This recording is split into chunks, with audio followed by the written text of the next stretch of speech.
All right, sound is up and going, so we're live. Welcome everybody. Welcome to Critters Play D&D. I am Seth, your DM for today, and I'm going to be bringing you guys into my personal campaign setting that I have created, and it's called Aetheria. And why don't we do a quick just introduction of each of your guys' characters? Starting with Joe. Try to decide if I should do this in my character's voice. Hello. Hello. So I'm Levin Snogtop. I come from a wizarding family, but when I got to wizarding school, turns out I wasn't very good at it. I got really intrigued by alchemy, though, after I kind of almost blew myself up one day. I went to the library and started looking around and discovered that I had accidentally replicated a potion that alchemists were using to make explosives. So after I failed out of school because I kind of became obsessed with this, I just sort of wandered the land for a while. Eventually got together enough money to open up my own shop in East Hollow, which was going great until an actual wizard in the town reverse engineered the potions that I was making and kind of started stealing my business. One thing led to another. We had a duel. I kind of shot him to death and then had to flee. So that's where I am now.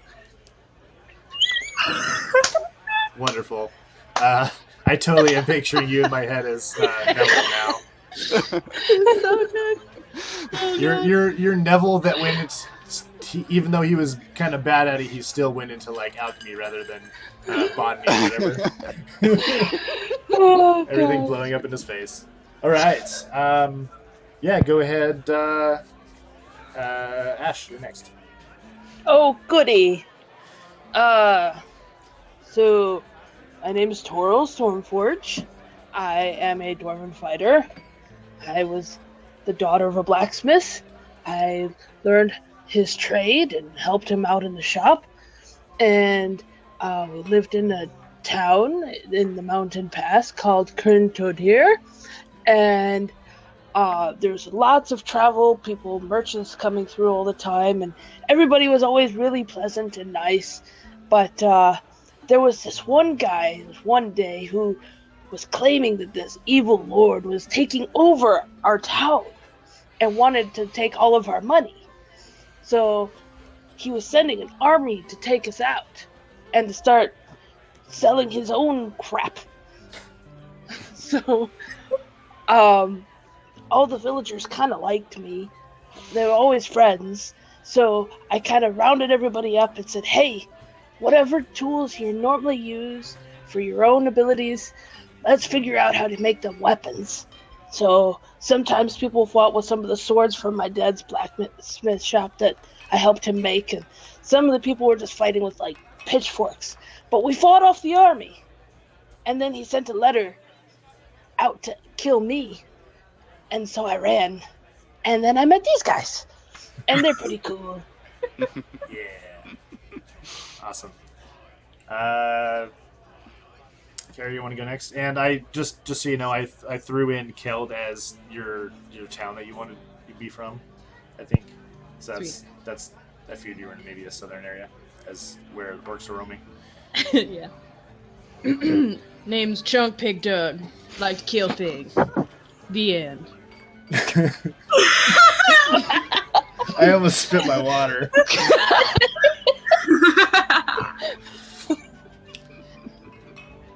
Note to self: don't drink when you're talking. Okay. All right, that works too. Mysterious. Grim.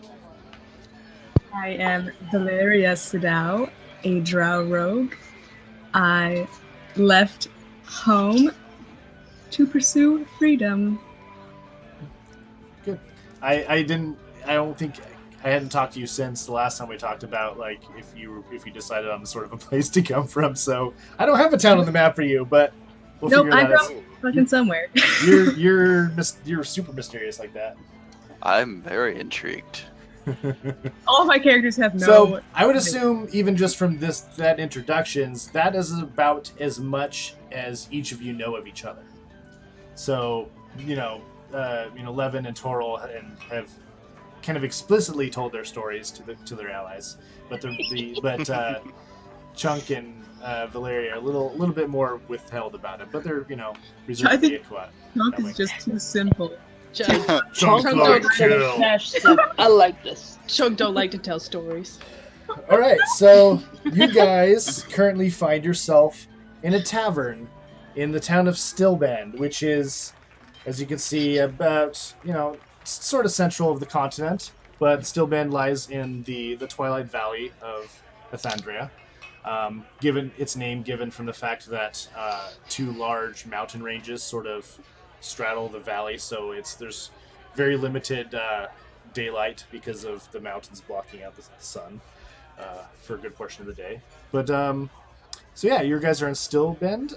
The tavern that you are currently in is called the Flaming Flagon, which has a sweet wooden sign on the front that has just like basically a flagon of ale with like a jet of flame shooting out of it.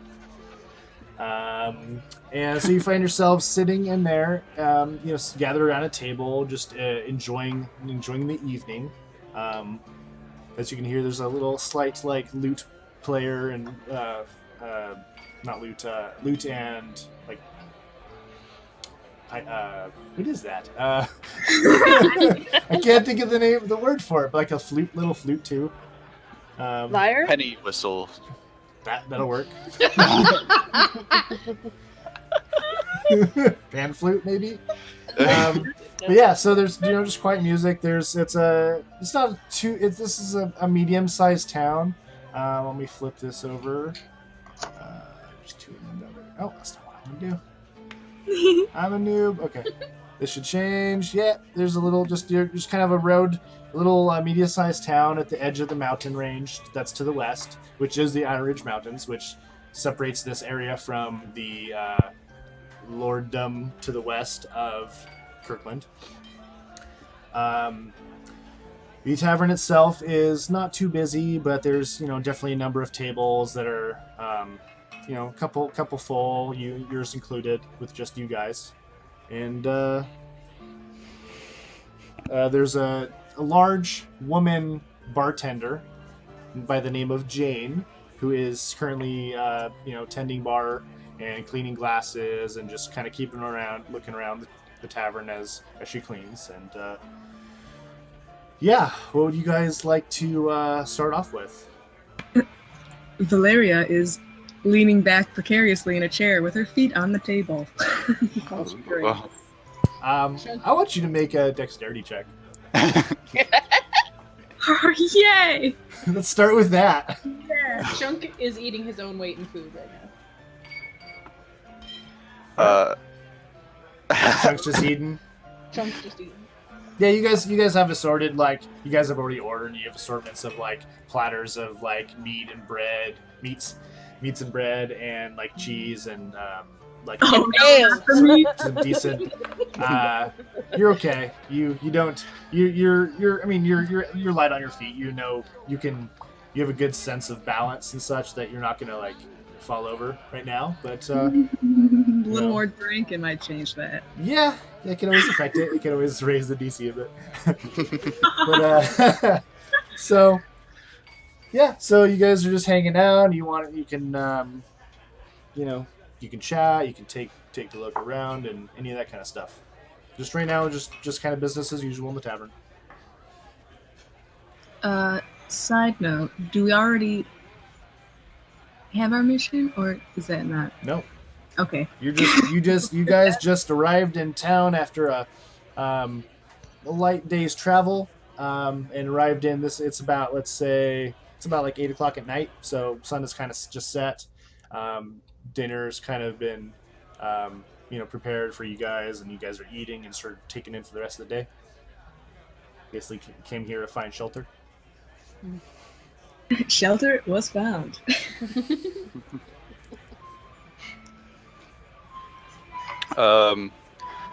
Yeah, Levin's wound pretty tight, and as you might have guessed, so I've set myself at around the table at the point where I could see the door, and every time a glass clinks, I like go into orbit. I'm like, ah! And whenever before I take a bite of any food, I examine it and dip it in my ale first and check it to make sure that nothing happens before I eat it. Damn. Okay. Well, I was gonna say I'm gonna survey the room for anybody acting oddly, but I'm gonna not include Levin in that. You definitely notice Levin acting oddly, but go ahead and make a perception check. While this is happening, Chunk notices that he's being nervous and he just rips off a chunk of his bread and just whips it at Levin. I want you to make an attack roll. Valeria, I just want to see how accurate you are. Probably not. Just a regular D20. Yeah, and add your proficiency. It's fine. Which would be +2. But so yeah, you Levin, she hits you square in the face with that big chunk of bread. Do I see that it came from her? Make a perception check. We're really just like you're focusing. you're so ingrained. Yeah, you see it. even though you're so sort of enthralled with checking everything very carefully and looking at every single thing you're doing, everything stimulus around you. You see just the quick movement out of your corner of your eye, and you just look up right as it hits you square in the face. Well, what'd you do that for? Chunk just falls out of his chair and just starts dying. That's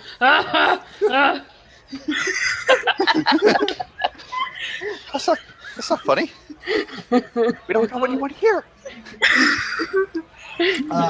Toral, you look around, you see other patrons. There's a group of human males just sitting around at another table, just sort of minding their own business, eating and playing some like a dice game. And you see various other guests. Just nothing too suspicious. But no, just seems to be a bunch of people just trying to relax and enjoy the evening. Is it like gambling dice? Are they?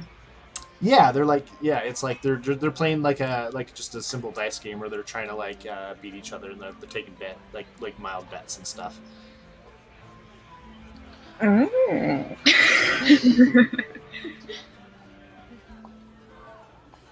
I want to go investigate them. Okay, so you stand up and you slowly sort of walk over. Are you gonna like walk right up to the table, or are you gonna just make a pass, or what? I'm just gonna see who's winning. Okay, so you walk over and you sort of stand a few feet away from the table, and you sort of just like eye what's going on, and they take notice of you. They look up at you and give you sort of a questioning eye, and one of them, who's a sort of a grizzled looking man with like a rough beard and like he's kind of slightly balding on the back of his head and such, he looks up at you and is like, "Can I help you with something?" You got room for another player? He eyes you up and down, and he notices specifically your skin tone. And do you have a hood pulled up or anything? Probably not inside. Okay. So he notices your skin tone and your ears and such, and he's like, "No, I think we're full up here. You can move along." Oh, really? You should not have done that. You should not have done that. Calm down, Levin. Maybe we can settle this peacefully. Chunk is abused. Yeah, because you guys are all kind of definitely noticed Valeria just getting up and walking over there. So you kind of like all watch her intently with like, okay, what's she doing? Because she has a little bit of a reclusive temper, I believe. So especially about things like that. It certainly looks like there's room at this table.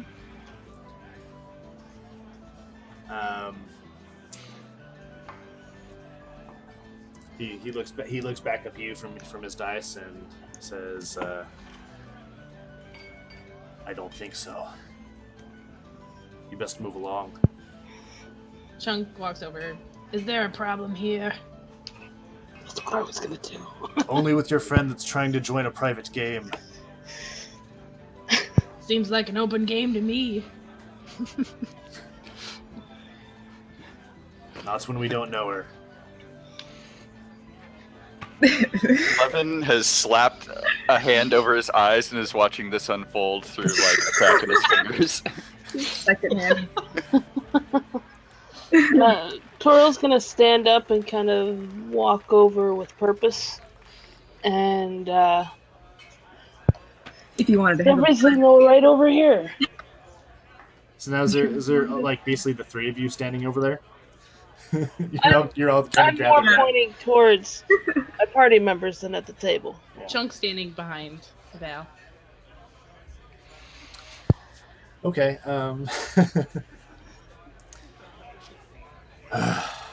Fine. Take a seat. Yay!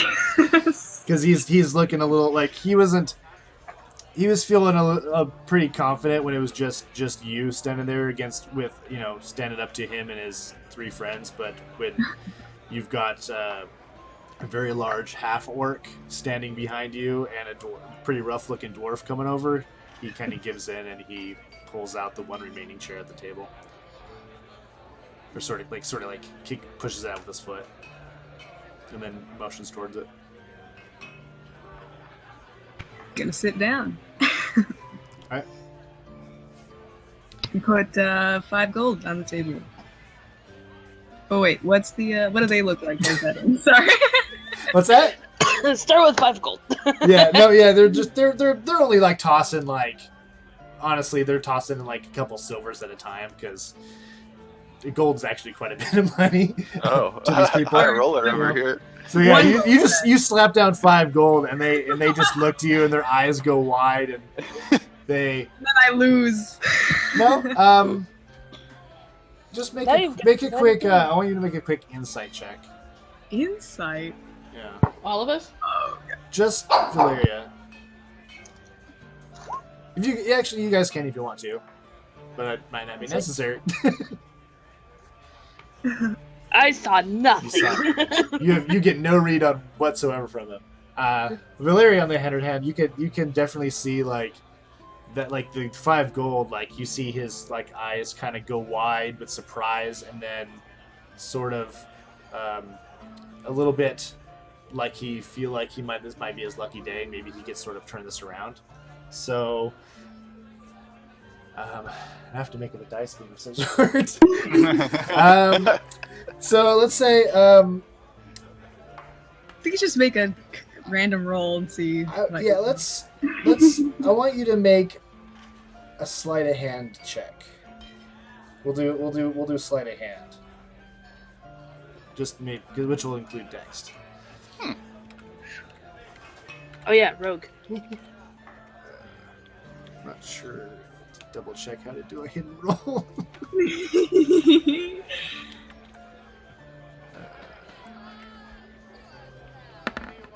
What I want is to take all their money and then leave. Alright, so he just he sees the money and they all kind of he kind of like motions to his friends to like hey guys, can you spot me type thing, because he obviously doesn't have 5 gold by himself. So he gets the money, and then you guys play a short game where you're both rolling. It's basically sort of like a war game where you're comparing dice values, but there's certain rules that like make it so like lower values can still be higher values. Gotcha.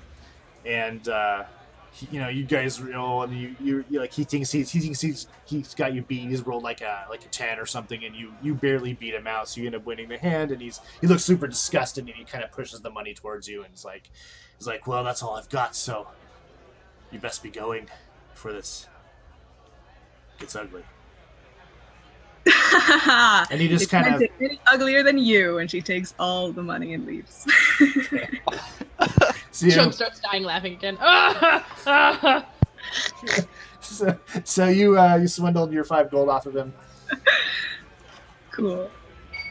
and you guys make it back to your table, happy with yourselves that you've I'm happy. made a point of this rude man. You know, So I get 5 gold? you get 5 gold. So at this point, you guys, the evening winds on for a little bit. You guys are sort of enjoy yourselves with food and drink, and shortly later, an individual walks up to your table, pulls out a chair, and takes a seat without invitation. Chunk stands up and props his battle axe. What was it? Battle axe? Crap, I don't remember what weapon he had. Whatever fucking weapon I'm getting. And Toro's gonna look at Chunk with a glance and be like, "Can we help you?" and It's a mall. The Then he calls individual sits down and pulls back his hood, and you see basically long flowing sort of white hair and bushy beard bound in sort of loose braids and knots, and he's got kind of a twinkle in his eye, and he's like, "Oh, hold your horses! I'm no threat to you." And it's this sort of aged dwarven fellow, and he introduces himself as, "My name is Gustavius, but you can call me Stovey. I saw the way you handled that predicament. You guys look like you could handle yourself in a fight, am I right?" You are. "Well, I might have a proposition for you." Well, let's hear it. Okay. A proper what? A proposition. A deal, That's if okay, you John. will. A job that might make all of us much richer. I like the sound of that. Is it going to be dangerous? Oh, Shiny things. if it wasn't dangerous, I don't think I would need you. What kind of? Come on, Levin, it'll be fun. Your just brand of clap fun that seems to get me almost killed a lot. Levin, you need a little adventure in your life. Poor Levin. Just Uh, get back. He's so nervous. We love you. We really do. I love how the twitchy guy is handling the explosives. That's great. Right. So the dwarf, he kind of chuckles at the twitching fellow, and he's like, "Well, it has recently come into my knowledge. There's a sort of an abandoned, what do I call it? A hideout that I've been made aware of that has some treasure and magic that has been abandoned, and I went to go see for myself, and unfortunately the cave that leads to this hideout was swarming with mongrel beasts, and I barely escaped with my own life, but for the 4 of you and myself, it wouldn't be too difficult, and I would gladly share the reward of what we find there with you guys for accompanying me. What do you think? There something you're expecting to find? Well, I cannot see myself because I could not get far enough in, but it's rumored to be a hideout of an animancer of sorts that Long has recently left. I would assume, otherwise, why would there be gnolls there? As he says that, telling you that there's gnolls. And he, because as he describes the beast and stuff. But, I would assume there'd be some magic there in some form, but at least there should be some treasure. But unfortunately, by myself, I can't accomplish it on my own. But, if you come with me, and I'll lead you there myself, and then we can split the treasure. I do have treasure. Treasure does speak with us. Being the nervous type, I'd like to do an insight check and see if he's being honest. Okay. Me and Martha are up for Damn. some killing. Jeez, I'm wasting all these good rolls. He's being totally honest with you. He's you can tell like when he's describing the gnolls, he looks a little bit nervous, but it's nervousness out of fright, and you can sort of see a little bit of the way he sort of sits himself. You can see he looks a little afraid of him because he might have had like a recent run of them and basically escaped with his life. But I think he's looking to get some payback, and but yeah, he also explains that like it's based off the rumors he had heard, there should be a wealth of treasure in there. I don't know about gnolls, guys. Do we really want to do this? Maybe we should take a vote. It sounds like a fine proposition. And we should be I can already fine. tell you, you'll be outvoted.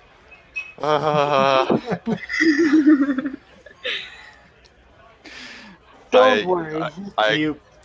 And just as a sort of a passing description that I kind of left out, but like this man, he's got sort of like a dark kind of I don't know what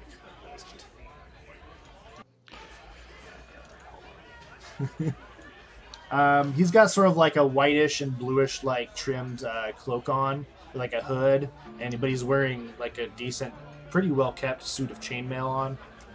And he has a symbol around his neck, and it forms an anvil with sort of like a striking hammer on top of it.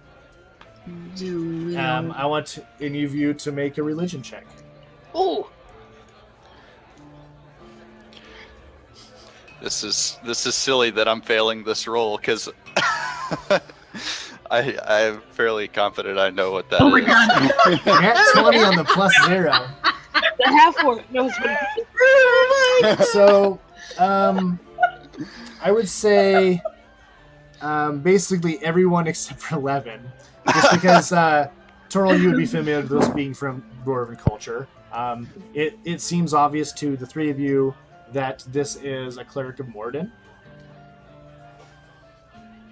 It is the symbol of Morden around his neck. So, but he looks to be like a cleric. Is he He's a religious type. the god specifically? Is he a patron or something? Is he like? Yeah, Morden. Morden. He's the dwarvish god of creation. Oh. He's a good guy. Usually, yeah, he's a lawful good deity. He represents knowledge and war and healing and such. He's basically the patron god of dwarves. Nice.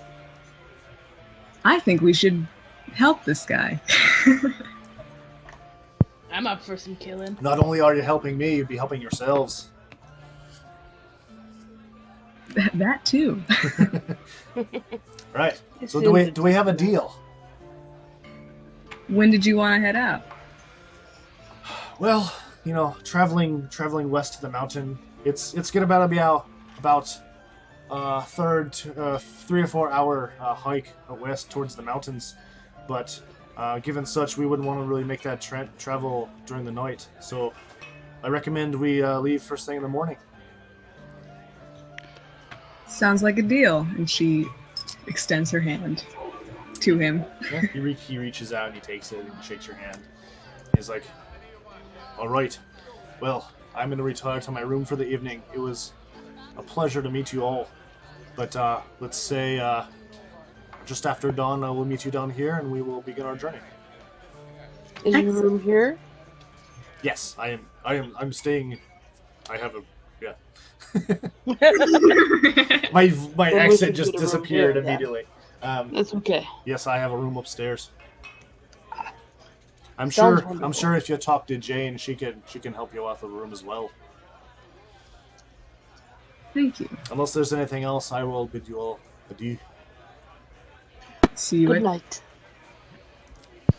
All right, rest well. And he gets up and he walks off. Val's gonna look for Jane. Jane's easy enough to find. She's standing behind the bar, still sort of like cleaning glasses and kind of tossing, basically scraping nearly empty plates into sort of like a big trash refuse bin, sort of cleaning up after sort of like, everyone had their dinner and stuff. How do you think we'd all fit in one room, or should I get two? Well, she's got like a super like butch voice for like this huge like large woman, our biggest rooms have 2 beds, so unless you could probably fit in there, but it's gonna be quite a tight fit. So if you want to share beds in pairs. Now, how much is one of those rooms? Oh, shit.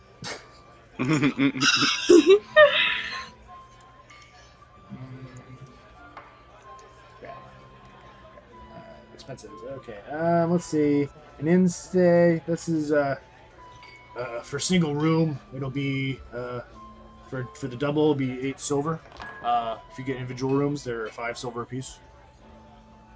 I'm just gonna give her a gold for the double bedroom.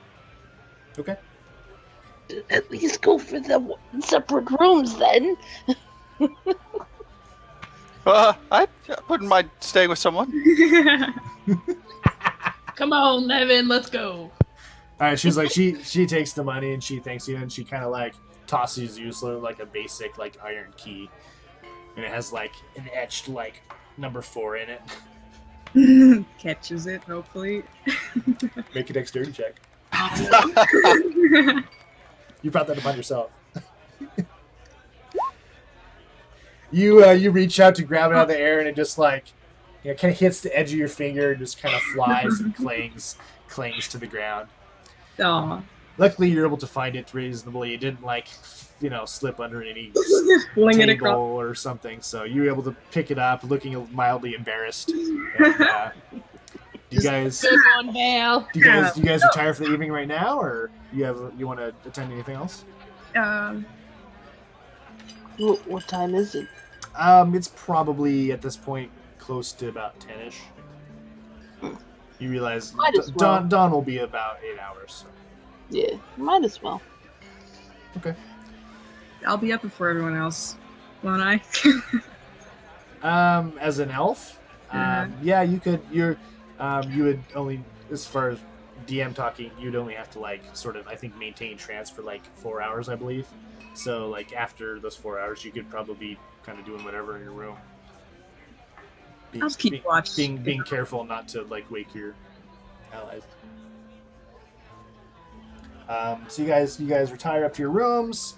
A quiet night passes. Not too much trouble sleeping in an inn. There's no too danger of like roaming monsters or. You guys. Chuck's snore is really loud. You sort of. You didn't cause too much of a stir with any of the locals. Despite some people's best efforts. You frightened them enough that they weren't willing to want to deal with you guys. So the night passes uneventfully. You hear sort of some like what amounts to like roosters and stuff crowing a little bit in the farmlands to the north, and which wake you up. Arriving dawn. Val already being awake. You already being awake for half the night. So, you guys head downstairs, and Stavi is already sitting at sort of the same table that you guys were at the previous night, and he's enjoying like a small breakfast, some like meat and cheese and wine. Well, not wine, but like That sounds like a great little breakfast ale. He's a dwarf; he can handle it. It won't even affect him. He just loves the taste. So, what do you guys do? I'm gonna join him at the table. Right. Sure. Oh. Good morning. He welcomes you and he's like, Jane, get more meat and cheese, please. And he looks to the rest of you. Ale as well, or Yes. That was good for me. I always like to start off an adventuring day with ale. My kind Jane, of four meat, cheese, and ale, please. And Jane kind of looks at him and gives him sort of a sly smile, and because he's well enough known to her. and she, disappears in the back for a minute or so and comes out with carrying. She's managed to carry like 4 platters on like one arm just because she can, and she kind of just like slips them onto the table at the same time and pushes them to each of you guys. Bounce him to clap a little bit. And she says, "Oh, don't worry about payment. Stavia's already taken care of it." Oh, thank you. My man. Yep. Well, it's the least I can Thank do you. for you guys trusting me this far. But should we not trust you? Well, of course you should, but you never know. Some people are very skittish. And he kind of looks at you and winks. I'm going to take my ale, sniff it, and then pour a little on the floor and see if anything happens before I drink any. The only thing that happens is you get a dirty look from Jane for wasting her ale. Sorry. They can never be too sure. And the fact that she probably would clean it up, but she doesn't feel bothered right now.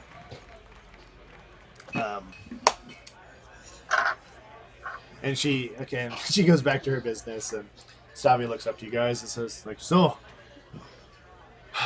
you guys about ready to head out?" I'm always ready. And he Absolutely. it's for the first time he he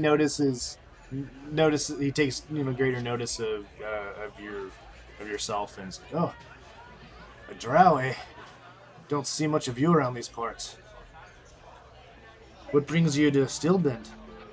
Is it going to be a problem? "No, I'm just a curious fellow. I have no ill will towards you." Adventure brings me here. Fair enough, doesn't it all? For all of us. And killing. Well, there's gonna be plenty of that to come. But Good. yeah, if we've all got our bellies filled, I am ready as much as you, if you guys are. Let's do it. Let's go. Alright, so he sort of he stands up and like grabs his mug and sort of drains the rest of it and slams it on the table, and picks up Chunk follows suit. picks up his pack that was sort of laying there, and you can kind of see his pack that he straps on has a like a shield and like a warhammer attached to it, and he kind of slings it over and starts making his way towards the door. Chunk admires the hammer.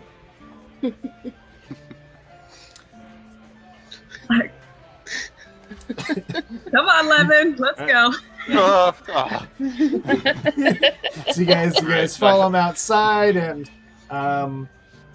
he's like, "Well, it's it's only three or 4 hours hike. I don't think the train gets pretty rocky, so we're not going to be able to take any sort of horses or mounts. So we'll be on foot if that's all right with you." Walking is good for me. Nothing like crisp mountain air to refresh your soul a little bit. So you guys start trekking out west, and climbing through the hills. You go west, and sort of it's a bit rocky. It starts getting kind of hilly, and let me switch back to just this a little bit. So, as you can see where Stillbend is, it's a little east of that mountain range, so you guys head west into it. The Iron Ridge Mountains are especially noted for very dark, very strong stone. So there's not pretty much the only things that people live there is like naturally occurring caves, and then some dwarven settlements. Because on the other side of the mountain there is a dwarven keep called Kazarok. Which is fairly well. But you guys make your way west, and your path starts slowing because the rocks start getting steeper. But there's like a loose sort of path that lead up there. And I want to have you guys. So right now, let's just have everyone roll stealth just for this, just for the travel. Of course. Now, when does expertise come into play? I believe I already fixed your sheet. It should be giving you double proficiency. Okay, cool.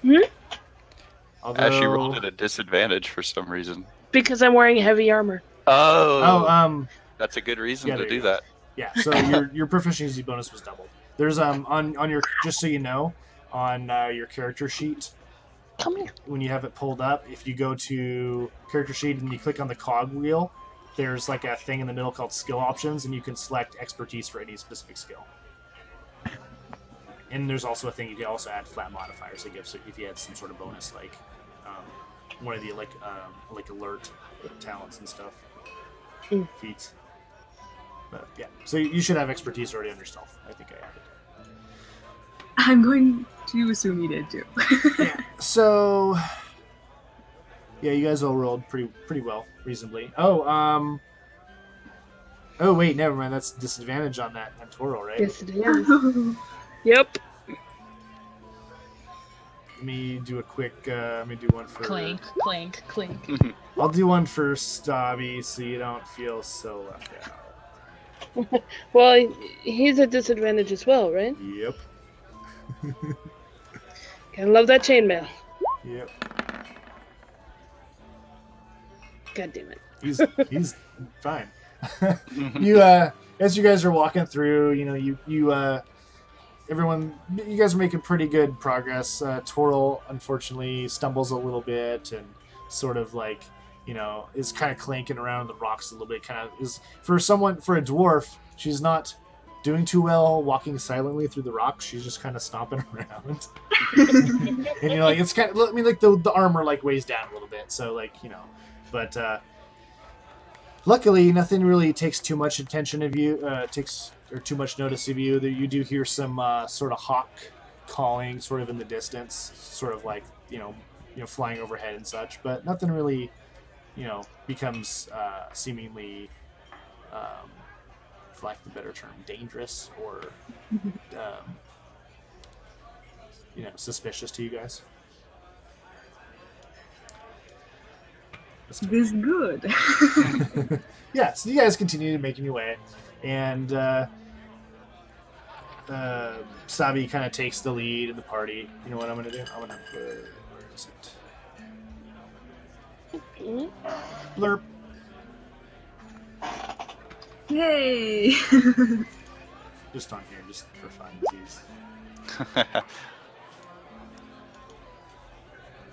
Wait. Can I edit this? Okay. That's all I want. Duh.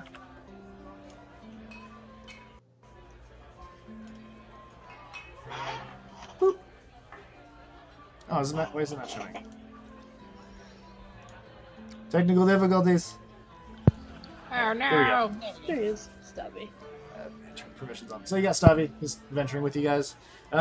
So you guys keep making your way west. Eventually, after about 3 or 4 hours, he leads you to what looks like a cave entrance. And he says, "This is where I was before, and this is, I believe, where great treasure awaits us. But like I said, we must be very wary. There are gnolls present. Or at least there was. Personally, I saw 3 myself, but there could be more." 3. We'll be able to handle ourselves. Let's do this. Yeah, 3 is... Levin looks faint. Chunks Come on, slap Levin on the back. Come on, Levin. Oh, Just Why- constantly throwing why it do I keep following you 3 around? because you like us. Adventure. Let's do this proposition. What? What? What are you propositioning? Alright, so you guys Exactly. approach the cavern entrance, and I want you guys to make another stealth check. Ugh. Let me just open up my minimized character sheet. Oh, Oh, boy. Howie. Wow. Goddamn. It begins. Into the existence. Hello.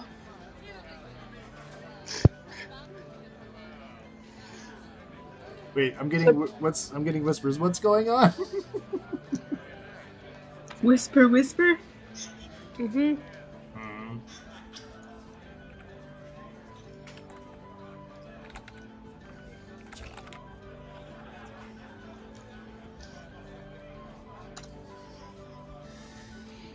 All right, so I rolled a bad one, didn't I? No, Turtle still beat me. I beat everyone.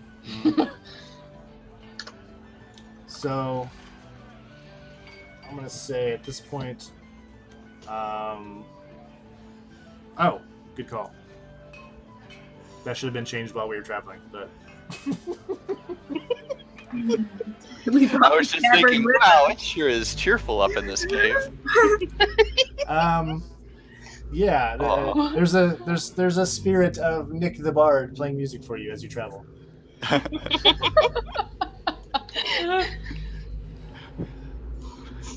right.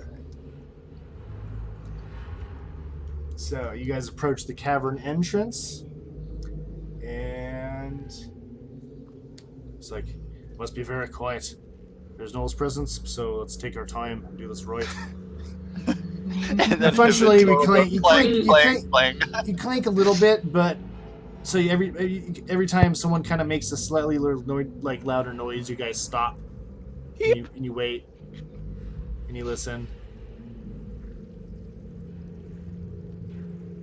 and then you take another couple steps, and you make your way, and then let's drop this on here. Hopefully, this works right. I'd like to draw my axe as we're starting to enter. Yeah, Stavi, he pulls out his warhammer and equips his shield, so he's sort of looking ready. Nice hammer. Thank you, he whispers. Mine's called Martha. Not whispering. Yeah, not at all whispering. Might want to keep it down. Got it. Should not whisper. Levin kind of sees everyone else getting weapons out, so he pulls his boomstick out and is sneaking along like Elmer Fudd. So at this point, how do you guys want to do marching order and that kind of thing? Levin would be very happy to be in the back. Okay. Chunk will be out front. Okay, Chuck will. I'd You be guys up can front, move too. your own tokens at this point. I think you should be assigned to you. I kind of want to be a little. All right. So Are we that do you far want in or do you no? want to move? Are you moving that far up? No. Oh gosh. I think, are we all at the mouth of the cave right now? Yeah. So this, just that slight gray area to the left will be sort of just a little bit outside. Oh, stop it, stop. What's happening? Okay, so, The squares are so big. yeah. So you guys, we start making your way into the cave, and looks like Valeria's taking point. Yes. Okay. The two of you that are up front, I want you to make a stealth check. Oops. Yeah, I'm standing right next to Toriel. Okay. There's probably you can squeeze in there. Stealth check? Yay! Yeah, go ahead. Wow. The three of you make stealth checks. Some decent rolls. Let me double check the stream. That's good.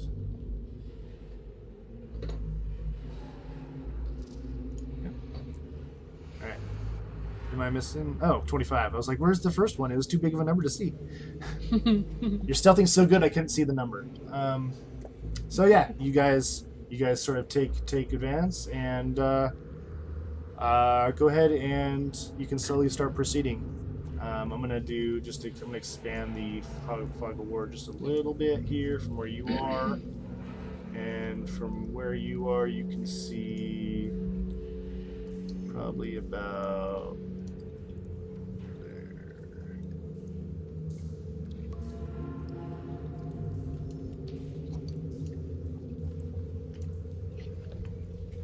That's what you can see right now. Okay. So we're just advancing by ourselves? Yes, let's slowly advance, and you guys are sneaking along. All right, stop there, and then from where you can see.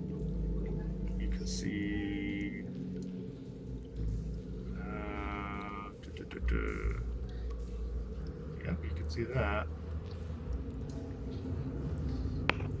Is this a well-lit cave, or is it very dark? For the most part, it's pretty dark, but with the two of you at least have dark vision, so you can kind of see, and it's pretty dark. There's as you're going to see now, though, there's going to be. How do I undo this? Oh, damn it! Oh well, you can see that now. I was trying to do a little bit less than that, but it works. So you can see into the cave, and you can see just at this far side here, sort of. I can ping this right about there. You can see just the edge of a small campfire. But within your line of sight right now, you can see two gnolls standing by that fire, and seemingly right now they do not notice you. Val's gonna put her hand up with a closed fist and look back at everyone like, "There's someone out there." There's two enemies ahead.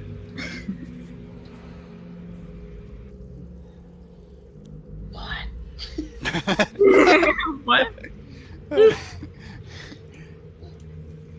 Are we ready to go?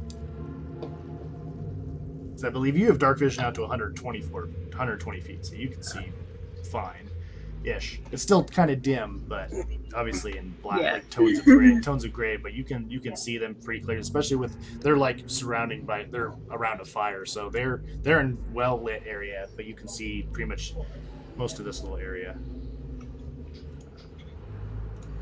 Do this at this point.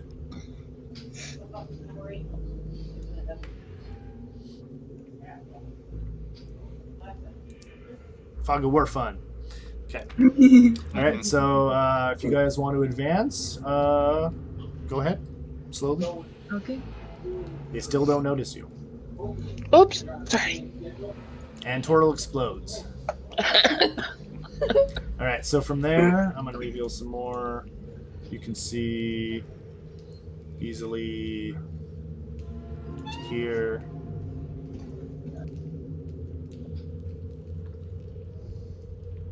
And from there, you can definitely see this much.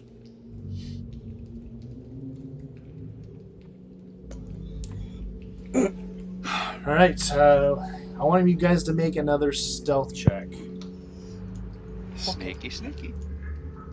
because you guys are getting pretty close. Getting worse. Oh, Uh, well, Chunk just sneezes. like a loud sneeze. Okay, so basically, between all of you, you guys you're kind of not used to this sort of danky, dusty environment, and you kind of sniffle a little bit, and Toral's armor kind of clinks as she kind of trips on a little bit of like a little raised stone, and as all that happens, the gnolls, at least the three of them, they look to the noise, and they can see you. So I want you guys to roll initiative as soon as I turn this thing on.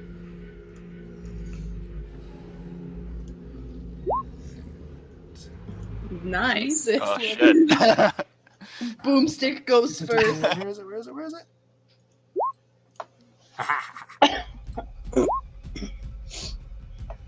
All right, now I guess if I remember how to add my initiatives.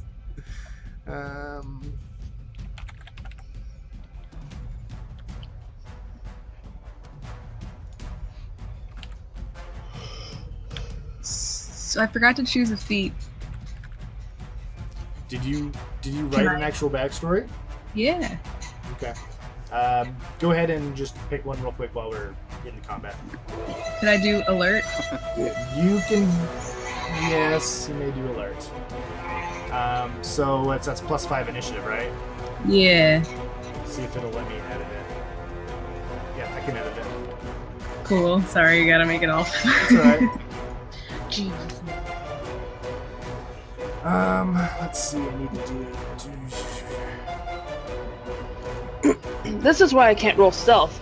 I hum this song to myself whenever we get into combat. I've had the freaking. Yeah, you're going into battle like dun dun dun. Where's that?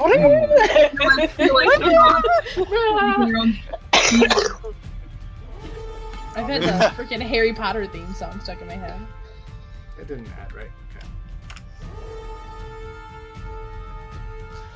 The problem is, I'm gonna have a hard time attacking from behind you guys. Friendly Okay. fire. We can always get out of the way, can't we? Toro, can you roll a d20 for me? We're gonna do a tiebreaker. Oh, okay.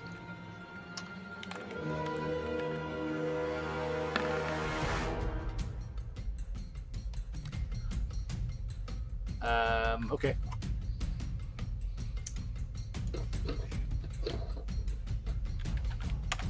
So my guy's gonna be slightly above you. Damn it. Maybe they'll run towards me. All right, I think that is all I need for initiative. Pull up my character sheet here. All right, so Levin, you're up, and you can move through allied squares, but it costs double movement. Okay, let's see. And you can't end your square on the same square as me. And just so you guys know, that slightly lighter gray ground is, well, no, just the rubble looking thing is difficult terrain. So, No. yeah, so this like So And that also. yeah, okay. Well, would I? So and you can hypothetically, would I be able to go 1, 2, 3? Would that count as 15 feet? you would have went 10,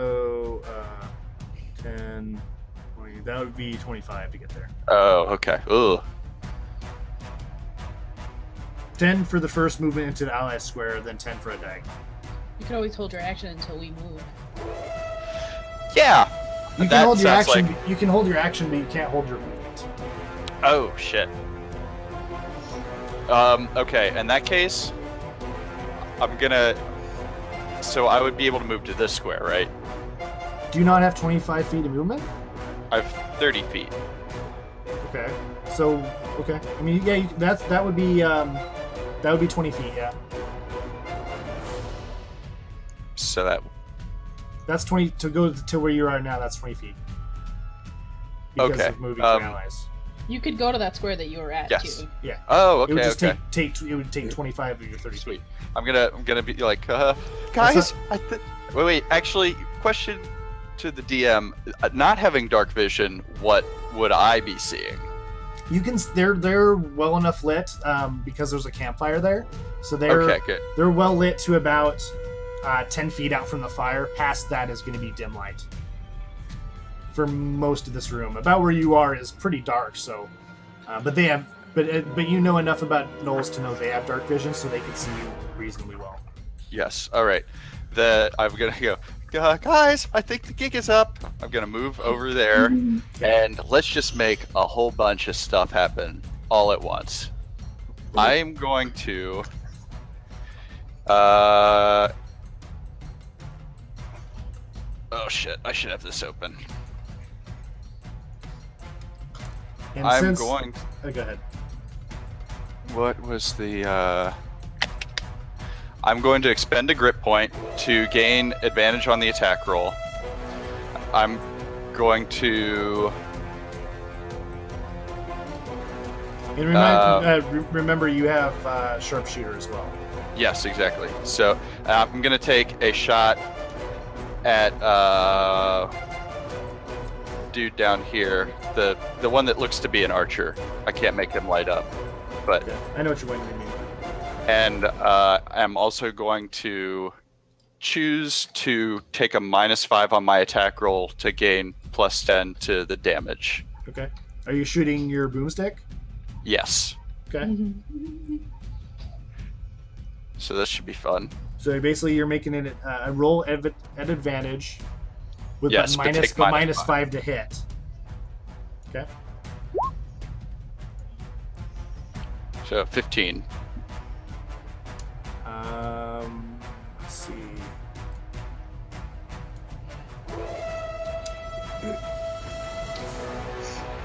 And you have sharpshooter, so you're a cover, right? Yes, exactly. Okay, so yeah, you hit. Sweet. So 20. Okay.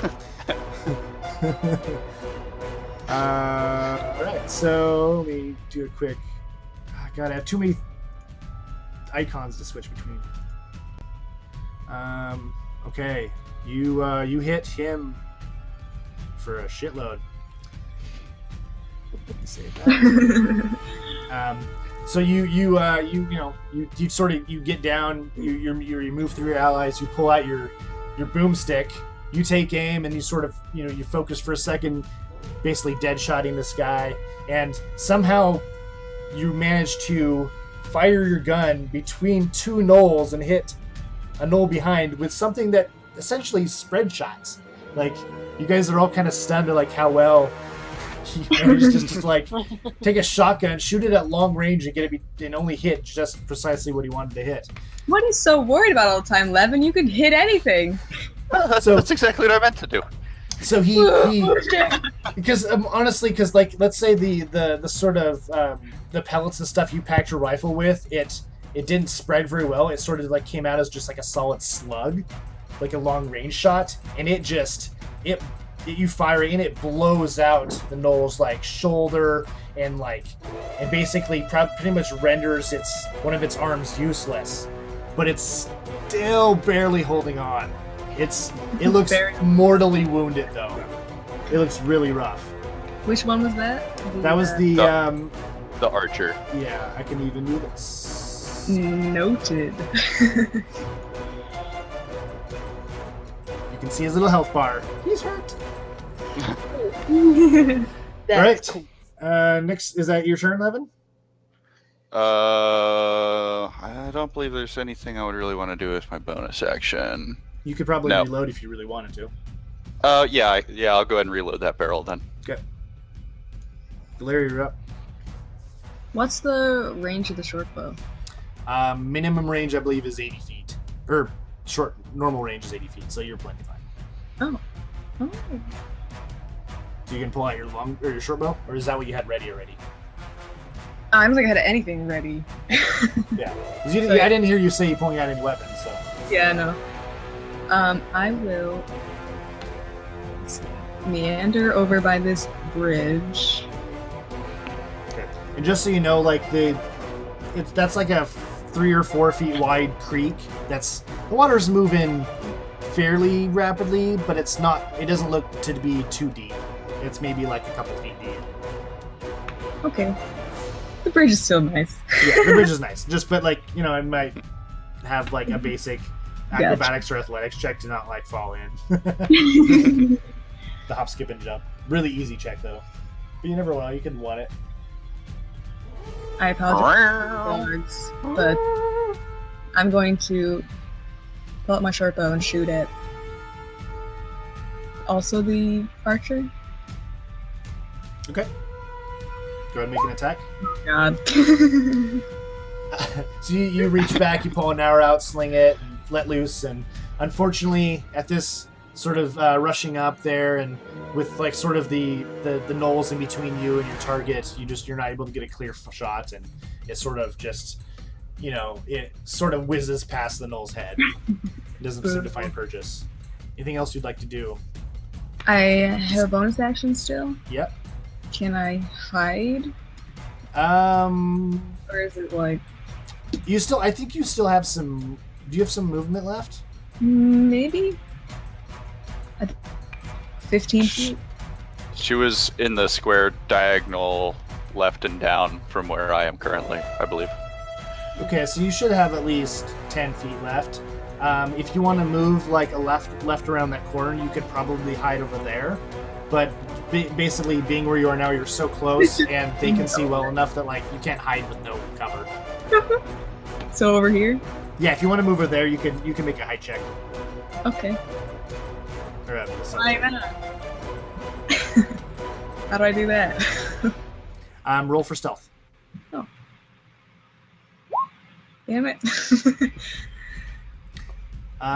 Okay. All right. I'm not going to tell you if it worked or not. That's good. You wouldn't know. That's actually one of the Matt Colville videos had a mention of like he used to roll stealth for the players, so like he could know if they succeeded or not without them really knowing how well they rolled. Oh, neat. So it's kind of because I mean that sucks. Yeah, it makes logistics sense. Like it's kind of cool because like if you were hiding, you wouldn't know how well you're hiding. Right. You would have no idea if you like rolled well. But so yeah, we'll see how it plays out later. Okay. So anything else you want to do? I That's think pretty much it. All right, so it's the Gnolls' turns. So we will. I'm going to start here, and I'm going to have this guy move here. If you would like, you can make an attack opportunity with your bow as an improvised weapon. So roll. Sure.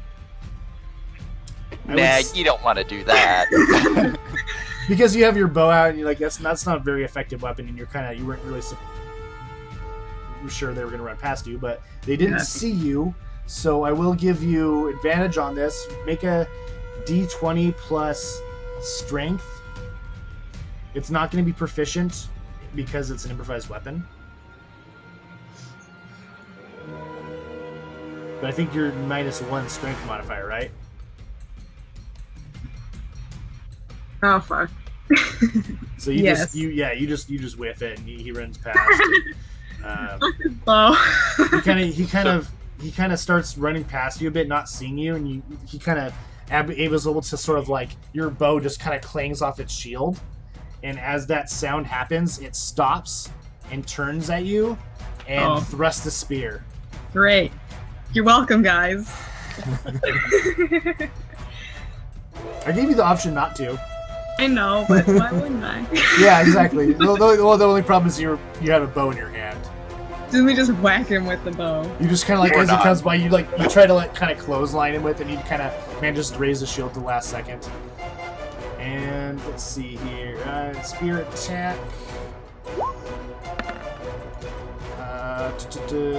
What's your AC? 15 something? 16? 15.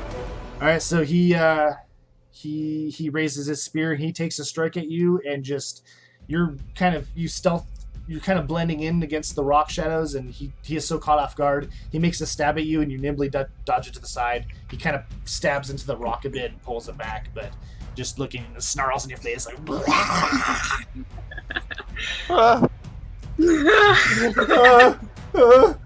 All right, so it's his turn, and then this guy is going to move up, and he's seeing his ally, move there. He's also going to take a spear stack at you.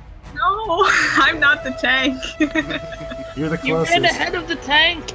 Again, you got your bow out, and you're using it to sort of deflect attack. So like he stabs with you with your spear, and you sort of like use the bow staff and just flick it out of the way nimbly, not even sweating it. I could use a little help over here. So this other gnoll is looking nearly dead, has its left arm completely blown off. And by the way, Levitt, that shot rang out and echoed through the cavern. Oh yeah, definitely. It probably spun me around too. So this gnoll is he's just kind of duck in the corner. He's being an archer doesn't look like he can take a shot now, right? Yeah, he or she or whatever it was holding a longbow, and it doesn't even have a second arm to like draw back the bow. So it's just like it's basically whimpering in a corner. Yeah, that's what I meant to do, guys. I told you. All right, go ahead, twirl. Okay, question for you. Does Okay. standing in difficult terrain and making attack give me disadvantage or anything? No, it just means it takes double movement to go through. Okay. and yeah, it might like you might be able to use it. It's like kind of like I kind of picture it as kind of like a sort of like a rubble pile. So like if you wanted to kind of climb over it, you'd have to sort of like hold your footing, but you can move through it fine. Okay. I would like to go here and Okay. take a swing at that guy. Do it. That'll fucking hit. Damn. Go ahead and roll damage. Do it! It's 8 points of damage. This.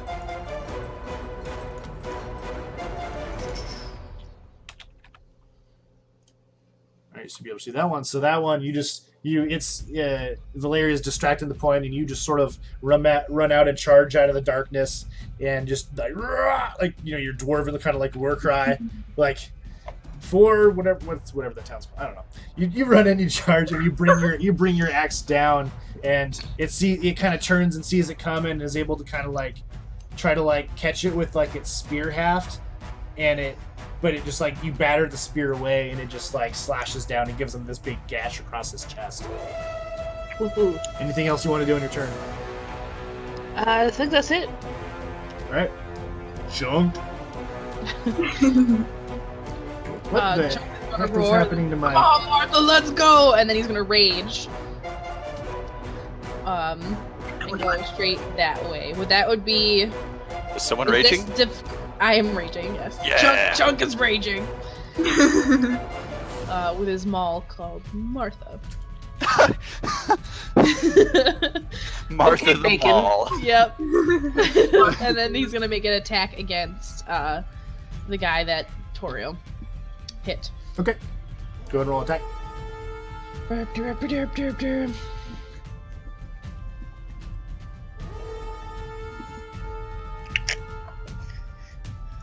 Smushy. All right, Yeah. smushy damage.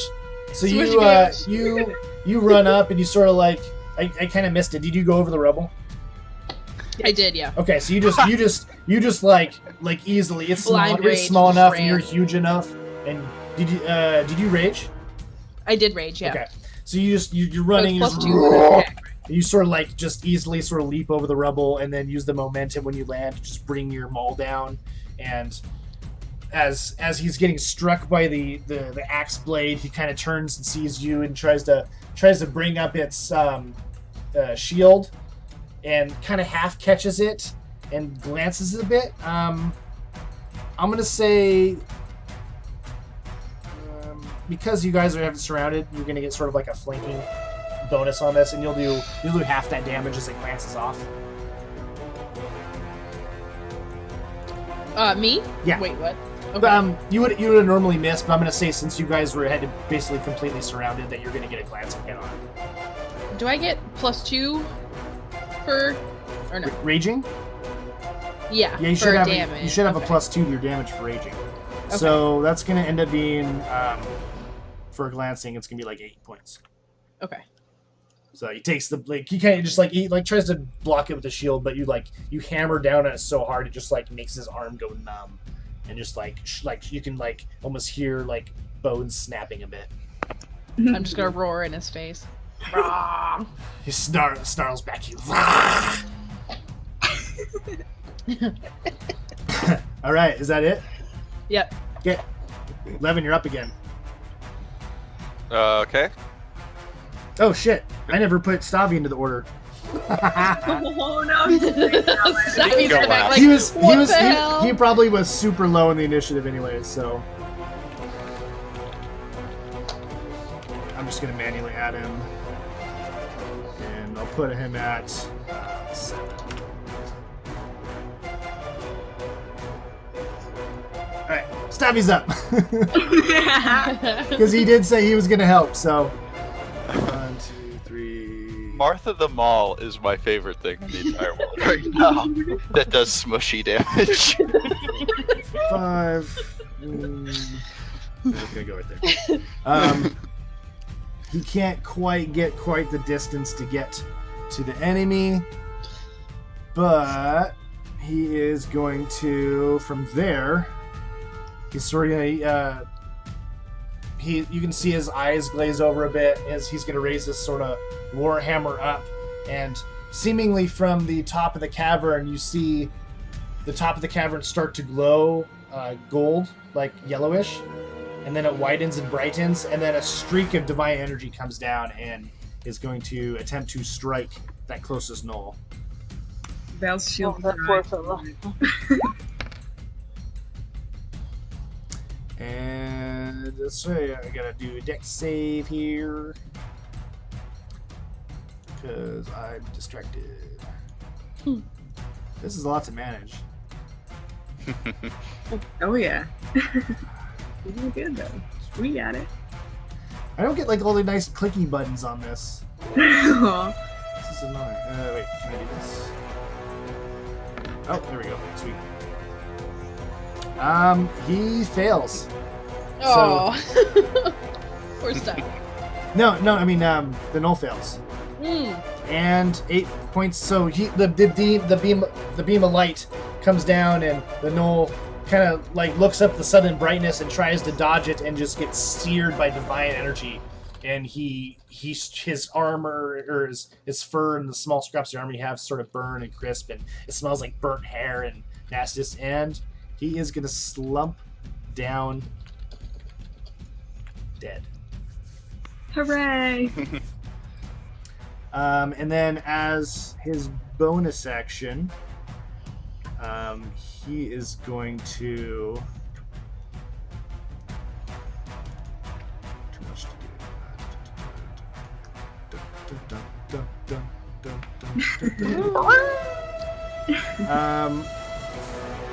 Have you taken any... You haven't taken any damage yet, Valeria? No. I have not taken any damage. Alright, so... Alright, I think that's going to be Stava's turn. 11, you're up now.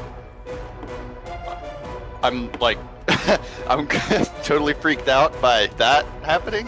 I'm gonna like step around Stavi, kind of giving him a wide berth, and then take a shot at this guy who's wandered into our midst. Oh, you know what? If I move to this square, would he be 10 feet away? You know what? I'll say yeah. Okay. How tall are you, Chunk? She's big. Oh, you are? Yeah. I'm not I- that very Be big. tall.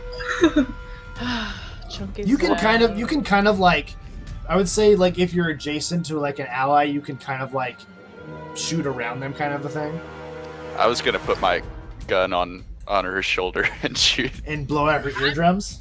5'5". No, I'll just take a. I'll just Chunk take is a boy, okay? I'll just take a regular old vanilla shot from 10 feet away. Right? Oh, It still counts as double damage if you hit though.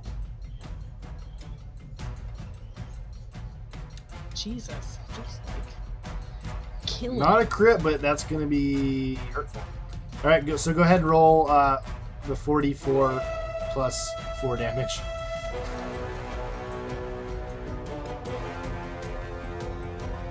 I type it in. Ouch! You're just cannon shotting everybody. You just blew a hole in his chest. And another shot rings through the cavern. Yeah, another echoing, just like it's like actually for the pretty much everybody, I'm gonna have make a Constitution saving throw. Oh fuck. What?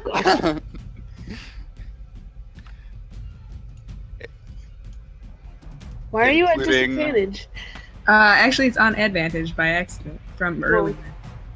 My bad. You want me to make one as well? I assume I'm not immune to the sound of my own gun. Just because it's a cavern, yeah. The check won't be too high. Let's go with the 8 since it's first. Yep. Just, don't know yeah, let me do,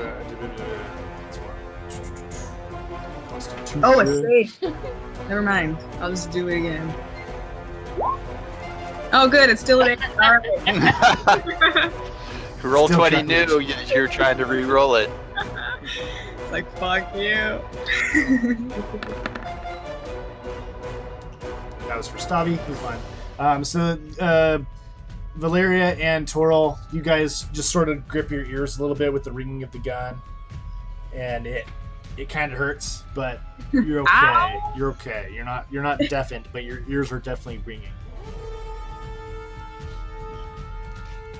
I make as a Mild. bonus action, I'd like to make a note to tinker some ear protection Okay, for everyone.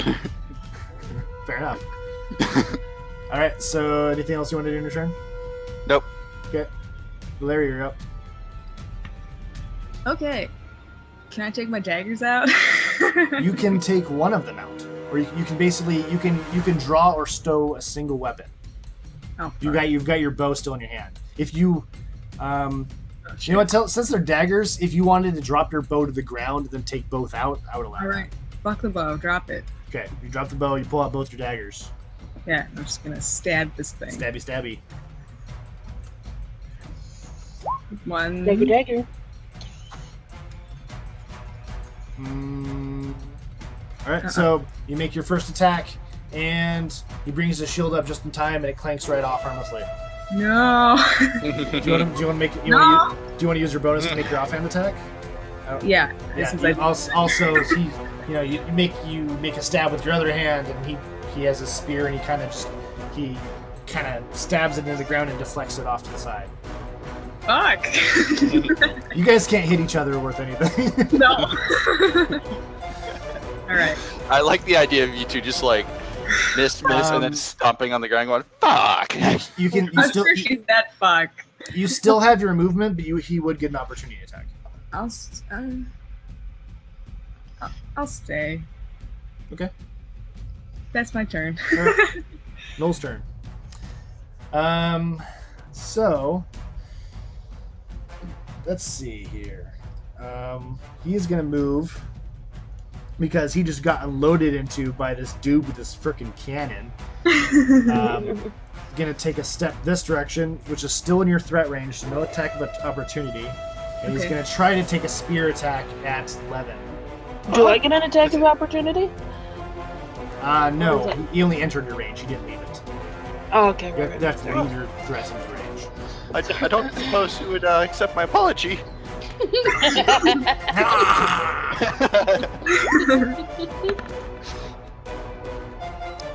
And what's your AC? My AC is 15.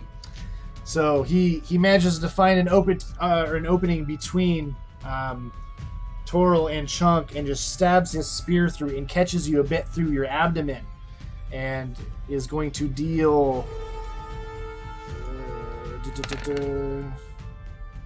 He hits you for 5 points of piercing damage as he cuts through your armor and just gashes your gut a bit.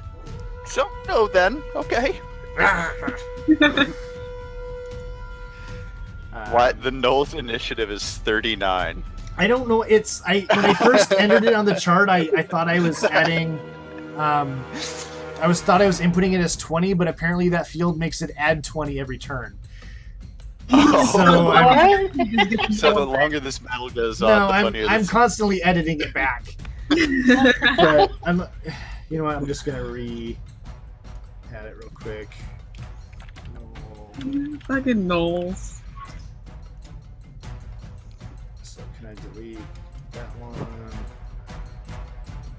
And I'll just have it at the bottom here because it's already there.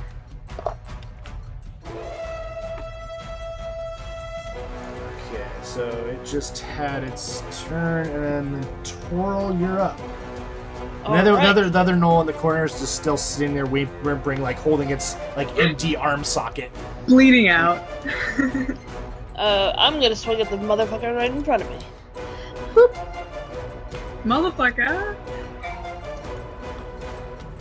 You guys, I want you to make a quick perception check as well. Oh, me? Yeah, because you're actually the best sight to it. Ooh.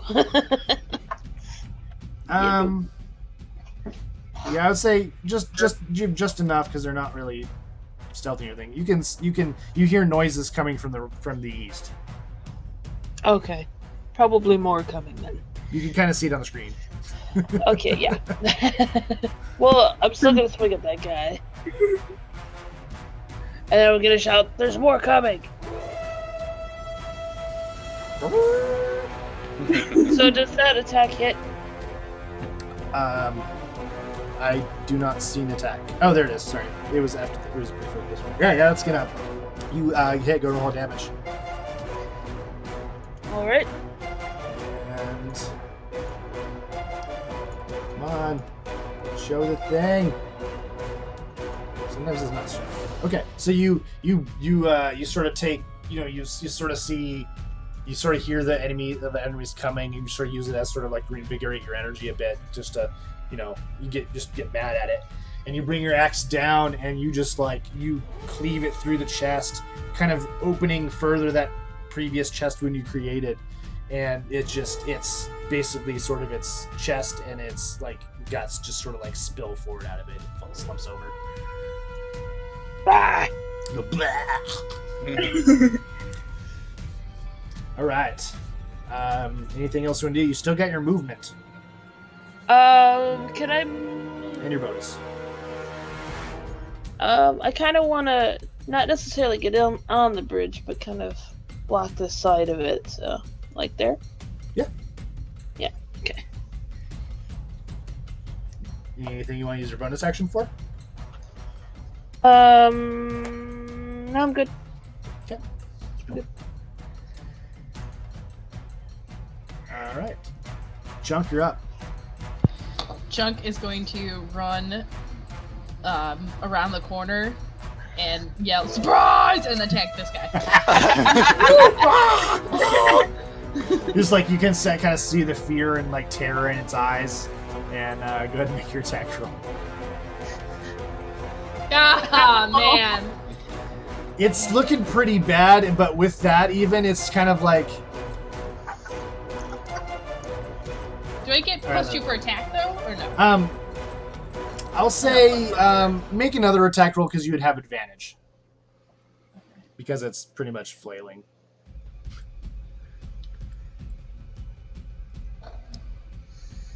I think that's good enough to hit it. So it's like scampering back, kind of late, half down on the ground, and kind of trying to get away from you against the wall. And you swing your maul around, and then you bring it forward like a baseball bat, and you just smash its head between the maul and the wall, and it just explodes to the side like a melon.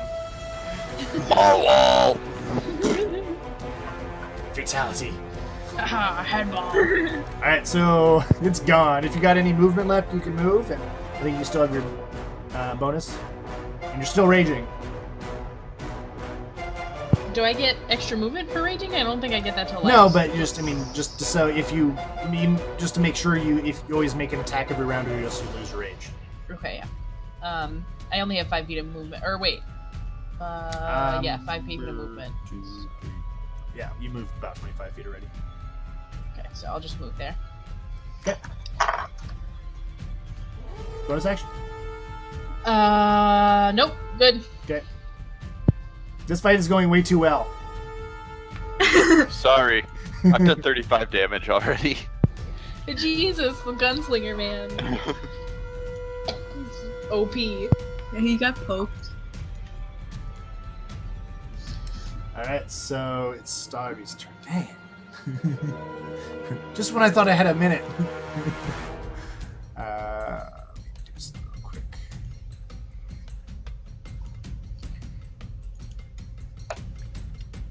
Alright, so Starvy's turn. He is going to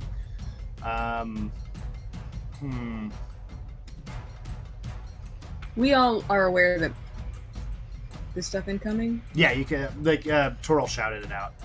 Okay. And with that, he is going to move down and sort of take position between the three of you, and he's going to sort of set down his warhammer on the head of it, so the haft is sticking up, and then he grabs his holy symbol around his chest, and he closes his eyes and starts muttering under his breath, and then with that, some divine energy sort of like wisps its way out of the symbol and clings onto Levin and Valeria and Toril.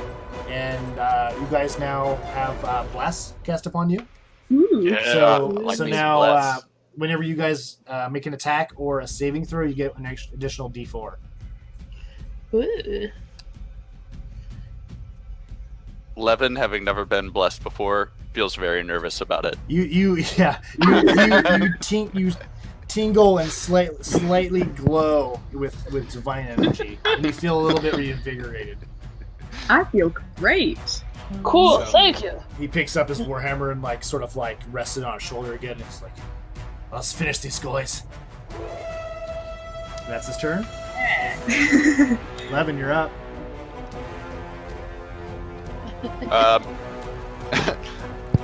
I'm going to realize that I didn't reload my gun, one of the barrels last time. It's not a And huge deal I'm- because you only have one attack right now. Yeah, I'm going to step up to the bank of the river right here, like directly staring at this opening, and I'm going to reload my gun. Okay. So both barrels are loaded now, and I'm just gonna kneel down and hold my action. Okay. What's your trigger? My trigger is as soon as I see one of these dudes stick their ugly face around that corner.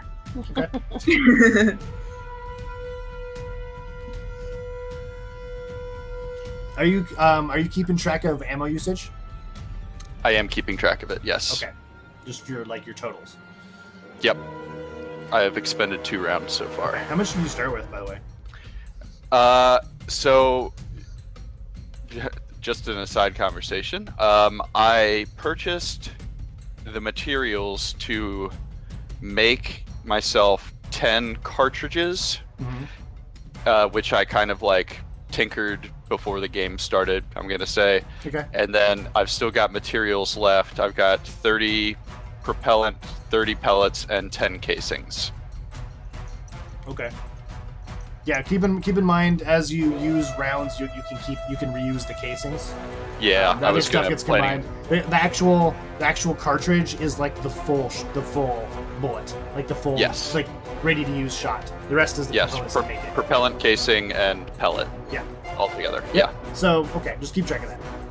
I know it's kind of confusing, but that's gonna be the downside of the sheer power of a fucking hand cannon. All right, so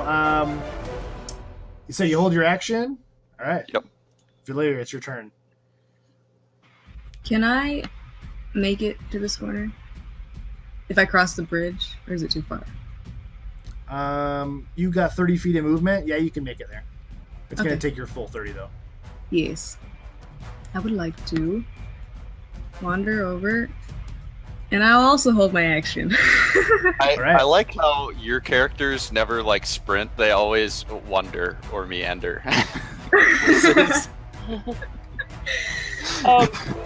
Question Never gonna commit to anything. What's up? for you, Rumi. Did you pick up your bow? No, it's still on the ground. It's still on over the there. ground. Okay, just checking. No, She's no got- time for that fucking thing. And Uh, I've failed her thus far. it's- I'm holding here until someone comes into range of me. Okay. Just for the sake of simplicity, I think Levens will take precedence. Yes, yes. I'm gonna. Come on. Work. Hehehe. Hey, thanks. Notes to myself too. All right, so Valeria holds her turn, and it is the Knoll's turn. You still have your bonus action. Did you want to use your bonus action to like hide or anything?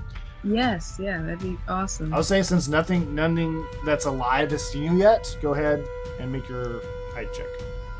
Stealth check. All right. Sweet. Success. You have a hint that you probably are doing a pretty good job. All right. Super tilted. This moves down 1 square, and I'm assuming this is gonna trigger your attack. Yes, and since I am getting the plus D4 to my attack roll, I'm going to go ahead and take the -5 to the attack roll to deal the plus Sharpshooting? 10. Jeez. There's no limit on that, right? No, that's anytime okay. you want to take it. It's good. Yeah. Especially in any situation where you have advantage or bonuses to hit. Doop, doop, doop. So That'll hit. 16. You don't even need want the me to- D4. Okay. Wait, something's just so you're aware, there's something weird in your attack roll. Or did you add the D4 into your attack roll somehow? Because you're getting a +4 dex and then a +2 mod. I don't know what that mod is. The +2 is for the from my fighting style. Gotcha. That Yeah. makes good. Okay, good. I didn't mean to roll that against 11 No. plus 10. Yeah. I was like, wait, what's +4 +2 +2? It's like, holy crap! What are all these pluses? So many so many pluses. Alright, so you definitely hit. Go ahead and roll damage with a +10. I did. It was at 11 up there. So that plus your 10, so 21. Yeah. Woo! Christ. So another I'm getting- guy, I just you take your stance and you get ready, and then as soon as a guy comes around the corner, you pull the trigger.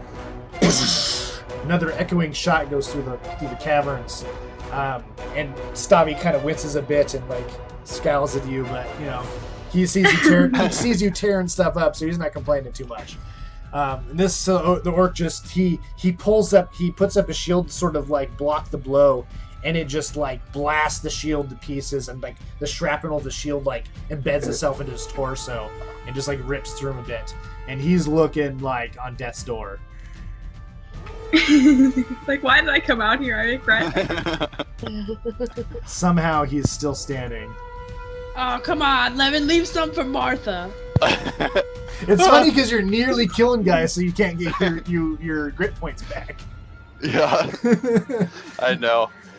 He gets there and he goes boom, and he kind of like he tries to continue forward, and he makes it to here. And are you gonna trigger your attack? Yes. Okay. Let's see if I fucking can hit anything. You have You got it. advantage and sneak. Oh man. Ooh. If you can't hit him, just turn your daggers in. Nice. There you go. Go ahead and roll damage. And your sneak damage. Yeah, so Sweet. just as he goes by, you just like you slip one of your knives like right into like where his kidneys are, and he just gurgles Just like Almost over. and just like crumples to the ground. thumbs over here.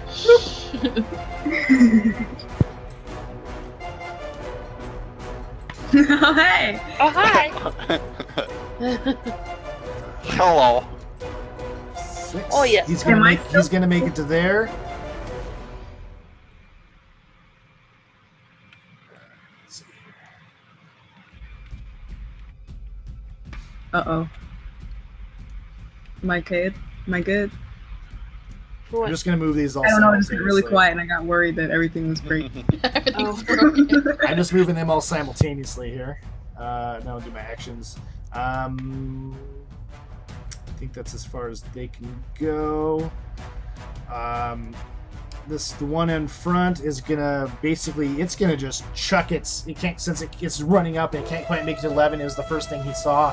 He's just gonna chuck his spear at it. At you. I mean, Yeah. it. He called you an it. How dare it? He just the spear just goes wide. So he runs and throws and just makes a hasty throw and misses you. The one behind is going to do the same as well. Don't hit your buddy. He's gonna have a penalty for the cover, but he rolled pretty good. So he comes out of the shadows and he's running towards you guys and he throws his spear, and it just whizzes right past his buddy's head and then embeds it into your shoulder, Levin. Ah, Poor Levin. This is what I didn't want to come with. You just taking all the damage. I gotta get in front of you. I'm not the tank either, guys. Levin, you take 5 points of piercing damage as you have the spear sticking out of your shoulder right now. Owie. You're And right next. as both of those gnolls threw their spears, they pull out 2 short like swords in their hands. And then this one in the back is going to attempt to take a shot at the dwarf Stavi over there. Too many things. Click all the things. Fuck. All right. So he pulls back and sort of aims over the gnoll in front of his shoulder, releases the arrow, streaks out, and just hits Stavi straight up in the throat. Oh shit. Hey, you're not allowed to die. You hired us. I'm not sure if this is rolling right. That's our cleric too. I know.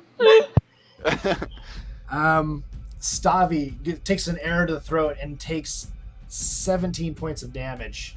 Oh fuck. Jeez. Critical. Yeah. Covered even better. All right. Come on. Let me change this. So it takes 17. That is math. What's math is? Yeah, this. That did a pretty big number on him. He kind of gargles a bit. Kind of like manages to barely yank the arrow out and kind of holds his throat for a bit. I don't suppose you know any healing spells. Yeah. That'll be the gnoll's turn. Actually, I'm gonna make one last attack with the guy you can barely see. You probably can really only see me. Yeah, it's gonna be at some penalties, but he's gonna take a shot at you. Okay. The one whose feet we can see? What's your AC? My AC is 16. Yeah, 16. I'm gonna say this is probably fucking hardcover. So yeah, he's gonna shoot and it goes and it nearly hits you in the gut, but you're able to sort of just sidestep it barely, and it just nicks the edge of your armor. It puts like a scratch into the chainmail. But it was a close call. Alright. They're pissed. Guess who I'm running for? Twirl, you're up. Right. Do I need to make anything to get across the No, bridge? bridge is fine. Bridge is fine? Yep. It is a bridge. It is there for that Okay. bridge. I'm gonna swing What the is your great favorite axe. color? Blue. No! Yellow. You fall into the chasm. Alright, you charge up and you bring your axe down, and he's able to sort of sidestep it and ricochet it off his shield and deflect the blow, finding no purchase. Aw, I'm just mad. You're just mad. You know, remember you have maneuvers, by the way. Yes. But that wouldn't have helped it. Do you have precise attack? I do, but that's still only... You can use that after the... Oh, also, don't forget, I believe you have blessing. Didn't you get blessing? Oh, Yeah, you got yes. that bless. Go So ahead. that's what... Go ahead and try the bless. D4.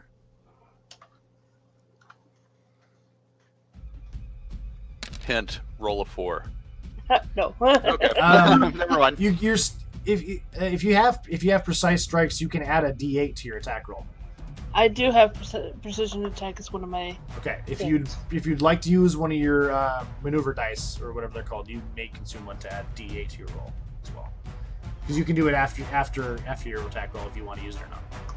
Oh, that's true. You know what? It's Might basically as well, like a 'cause, personal attack inspiration. I It's might really as well, good. It's really good. because Yeah. he's made me angry now. So now, yeah, you're able to between you sort of you kind of bring your axe down and you do sort of this fainting sidestep to sort of psych him out, and then just you kind of do an upward cut, catching catching his chin with like an upward slash. Go ahead and roll damage. You 8 points of damage and just like put a big slice through his chin.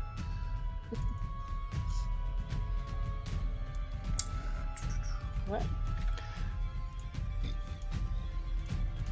Alright. Nope, I'm not showing that. Come on.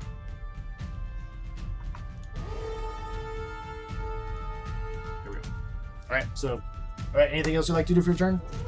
I don't think so. Okay. Junk? Chunk is gonna run straight to the bridge, and then once he gets to the bridge, he's gonna leap off the bridge and try to smash the knoll in the face. Okay.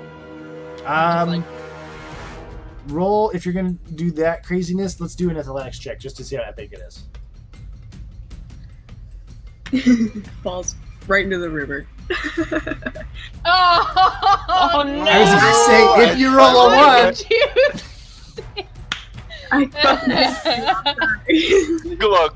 all right. How deep is this? Oh, no. It's only a couple feet deep, so I will say you run up, you make your maneuver, you try to do a leaping attack, but you end up kind of stumbling and tripping into the river. You can still make your attack, but it's going to be at disadvantage. Okay. So he just doubled over laughing.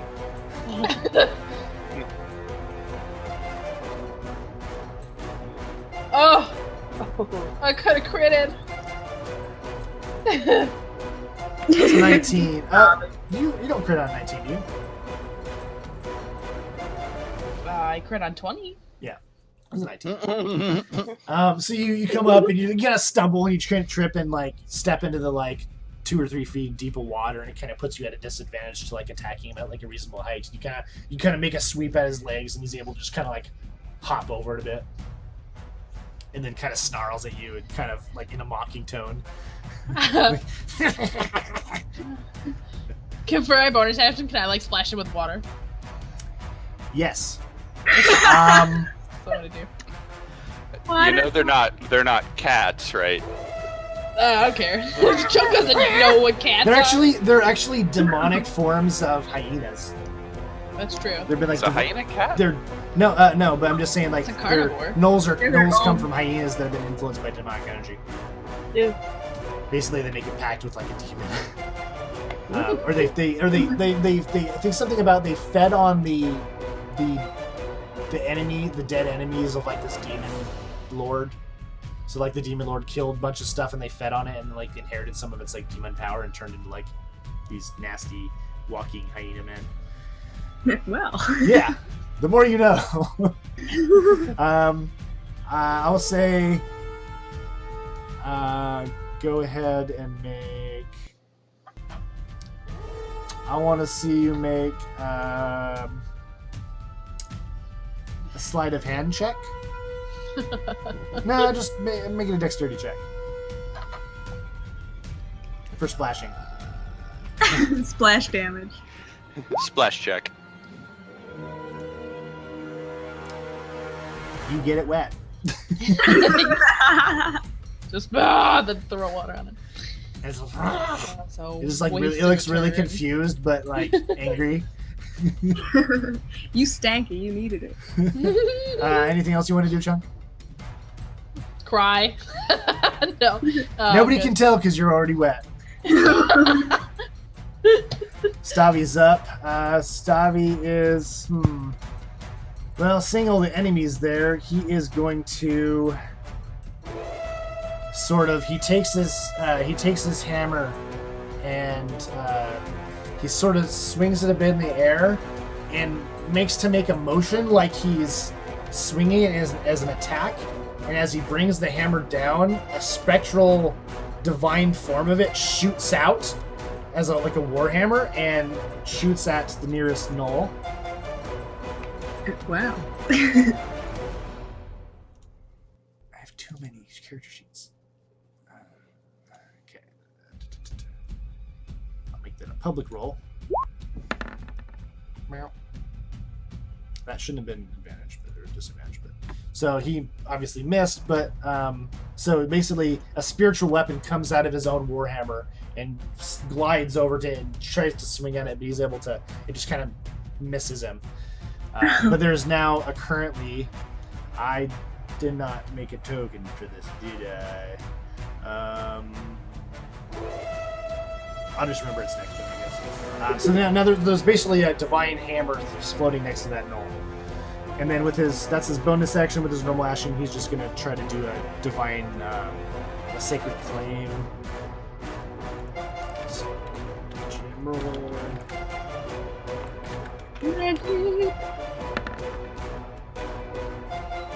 Ooh, what's my spell DC?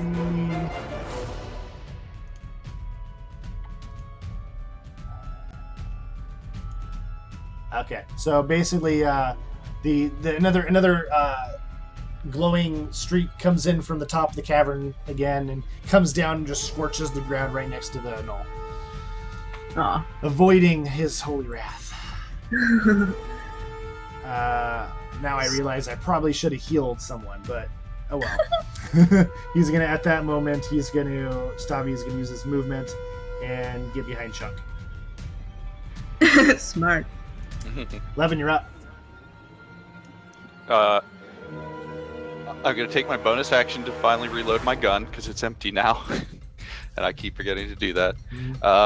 I'm going to, after that, just like slam the stock of it down into the bank of this creek here, and make the close shot on dude right across the creek from me. Okay. Let me just open up my character sheet that I had minimized. What's this out? Keep in mind you're still blessed. I do. You know what?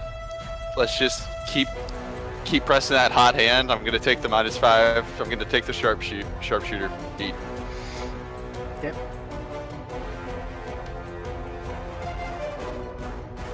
$16 -5, so 11. Add your D4. Ah. All right, so you reload your gun in haste and you slam down the stock into the sort of rocky dirt rubble underneath you, and you sort of like aim it up at him and fire, and you sort of misjudge your aim, and it just scatters and just shoots right above him and just kind of like actually splinters off the roof. There's a few small debris that come down from the ceiling, but you did not find your mark. Just barely, though. Huh. That didn't work as well as I hoped it might. I'm gonna stay right here. I like it here. Okay. I like it here. Valyria, you're up. Okay. I'm going to... Do I have to move with this guy? I'll move. No, you got range. I'll still go here. Right here. Okay. And then dagger, and then another dagger. Dagger. Dagger, no dagger. Oh wait, can I use the... I was blessed too, right? Yep. It won't matter, will it? No. It's only a D4. Yeah. No. These guys, I mean, you guys can see at this point that, I mean, you've been able to see that the gnolls are wearing hide armor, and they have the ones that look like they have shields. Yes. Alright, try again. You've been able to suss out that you're hitting about on 14s or 15s. Indeed. So, you Do I get huh? sneak damage because I got a friendly next to him, or how does that work? Yeah. So you're go ahead and roll damage for your offhand attack, and then roll your sneak damage. Woo!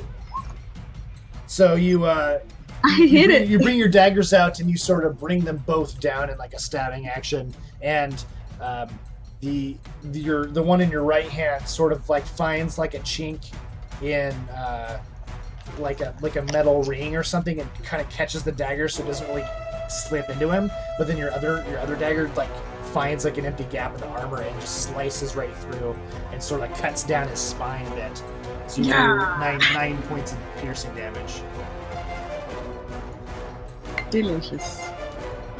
I'll just hang out here.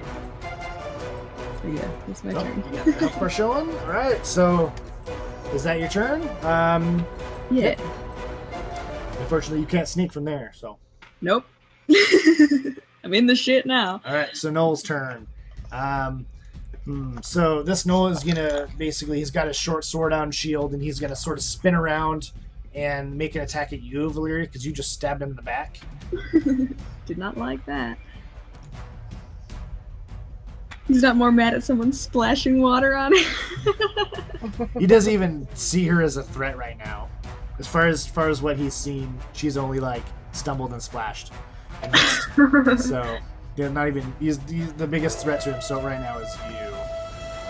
So let's attack.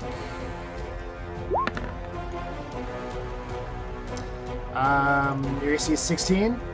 Yes. All right, so he turns around and he makes a wild sweep with his short sword and just catches you a bit in the arm and slashes you for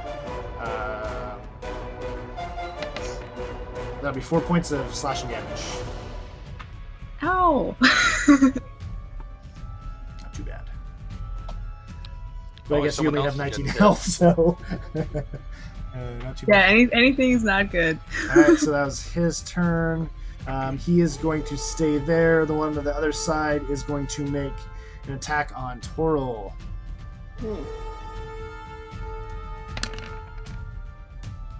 Stupid wrong button.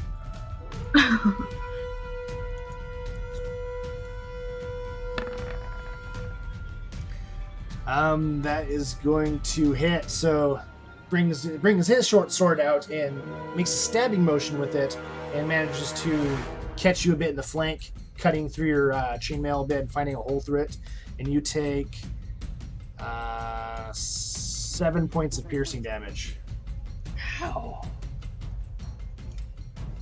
Okay.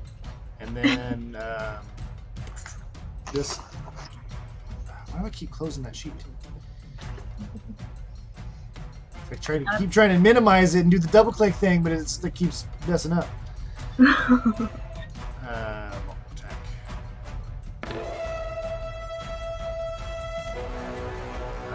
That first shot draws an arrow, fires, misses wide on Toril.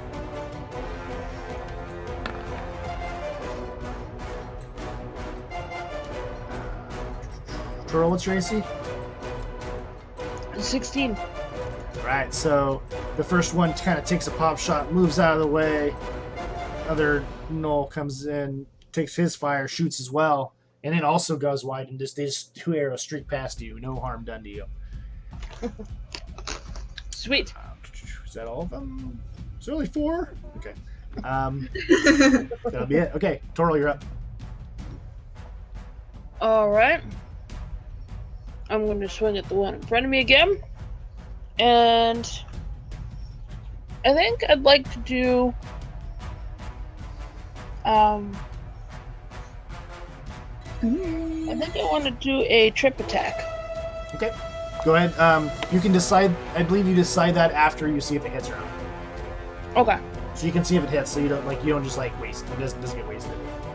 Alright. Wasted. That's pretty much what he's going to be. Go ahead. So I believe he has to make a strength saving throw. A strength saving throw would be knocked prone. Okay. What's the DC? It should be 8 plus 2 plus your strength mod. So 14. My strength mod is 4. So. Yeah. So I need to pass a 14. Let's see here.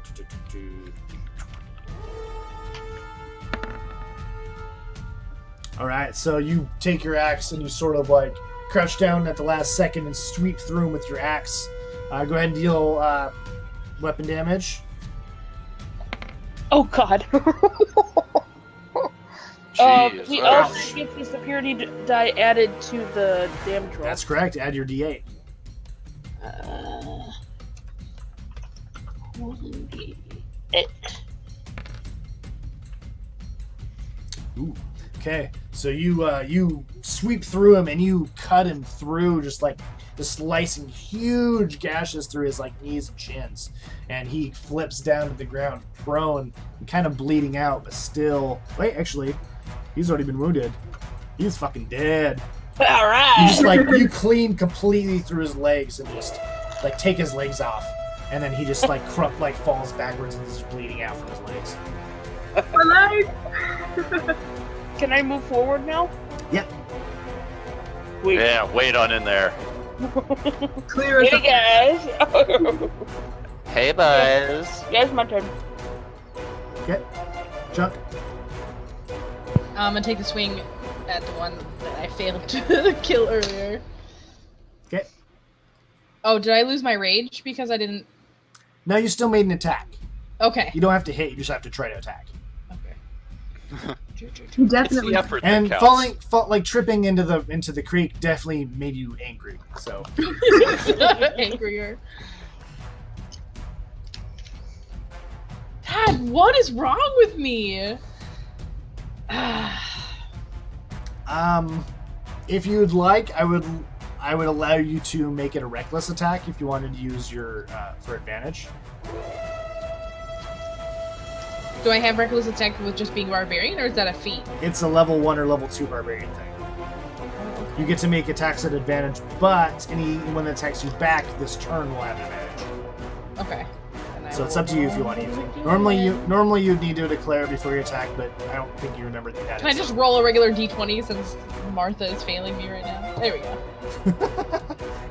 you're being like deceptive. Yeah. So you sort of like make a feint attack and then swing it around again and smash your maul into its shield arm, battering it back. But you hear bones crunch. Go ahead and roll damage. Oh, you did 9. So 9 plus 2, which Your raging 11. damage. Smushy. Yeah. Yeah. 11 smushy damage. 11 squishy damage.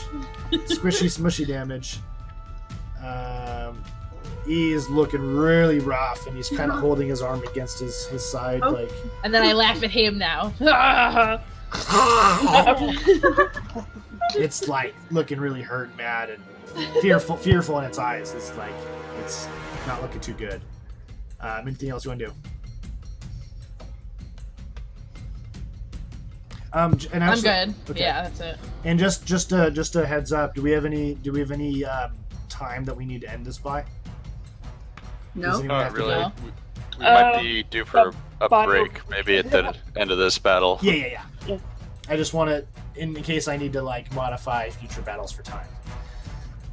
Nope, I'm still good. Okay. Chunk's great. Just let me know if we're working too close or something like that. But yeah, we'll definitely take a break after this fight. Okay. So Stavi's turn. He is going to use his bonus action to make another attack with his spiritual weapon on that gnoll that's almost dead.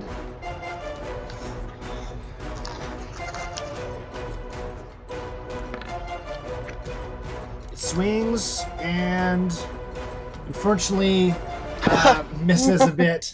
He just, clings down, like it just batters against his broken shield arm, but like doesn't really find to cause too much impact. And then he's going to use his main action, and he's going to cast Cure Wounds on himself. Close that throat hole. Yeah, he's been kind of, that's probably why he's like not making too good of spiritual attacks, is he's kind of like he's just bleeding out through his neck. How come we don't see his health bar? You should, but it might be. Can you not? It's Chunk under. is blocking it. It's under Chunk right now. Oh, okay. Can you? Can you not? Yeah, it's we there. can't. We can't see Yeah, I Chunk. can see it. Yeah, Can we see now that I Chunks? move. I can see my own. No. Even hurt? I don't see chunks. I don't think I must not have turned that on. Hold on. I see my own. Yeah. You should always see your own, but I have to give permission for everyone to see everyone's. Let me double check my other screen. Yeah, I think my other screen shows everybody too, so I think we're good now. And then I'll cast that. Bam! Sweet. Fucking He's life feeling cleric. great. So he reaches up and he touches his throat and he heals most of his wounds. It's looking a lot better. He's looking good. The wound just like immediately stops bleeding and sort of like covers over with like this sort of like scabby like pinkish area. that looks like there was a wound, but like relatively looks pretty good. And that's going to be his turn. 11, you're up. What should I do? So yeah, that last shot was my first one so far that hasn't done a massive amount of damage. So I'm gonna go. You missed, "Ah, man. That didn't work. I'm just gonna let boomstick drop there, and I'm gonna whip out my hand crossbow real quick, and I'm just gonna try to end this guy right across from me with that. Okay. End him right. Yeah, you don't want to waste all that expensive ammo. Yeah. That'll hit. So you drop your boot. You're like you kind of just like you already had the stock of the boomstick in the ground. You kind of just let it drop, and you sort of stand up and you whip out your hand crossbow, take aim, fire, and as they did to Stavi, you shoot a crossbow bolt straight into the gnoll's throat, and it's just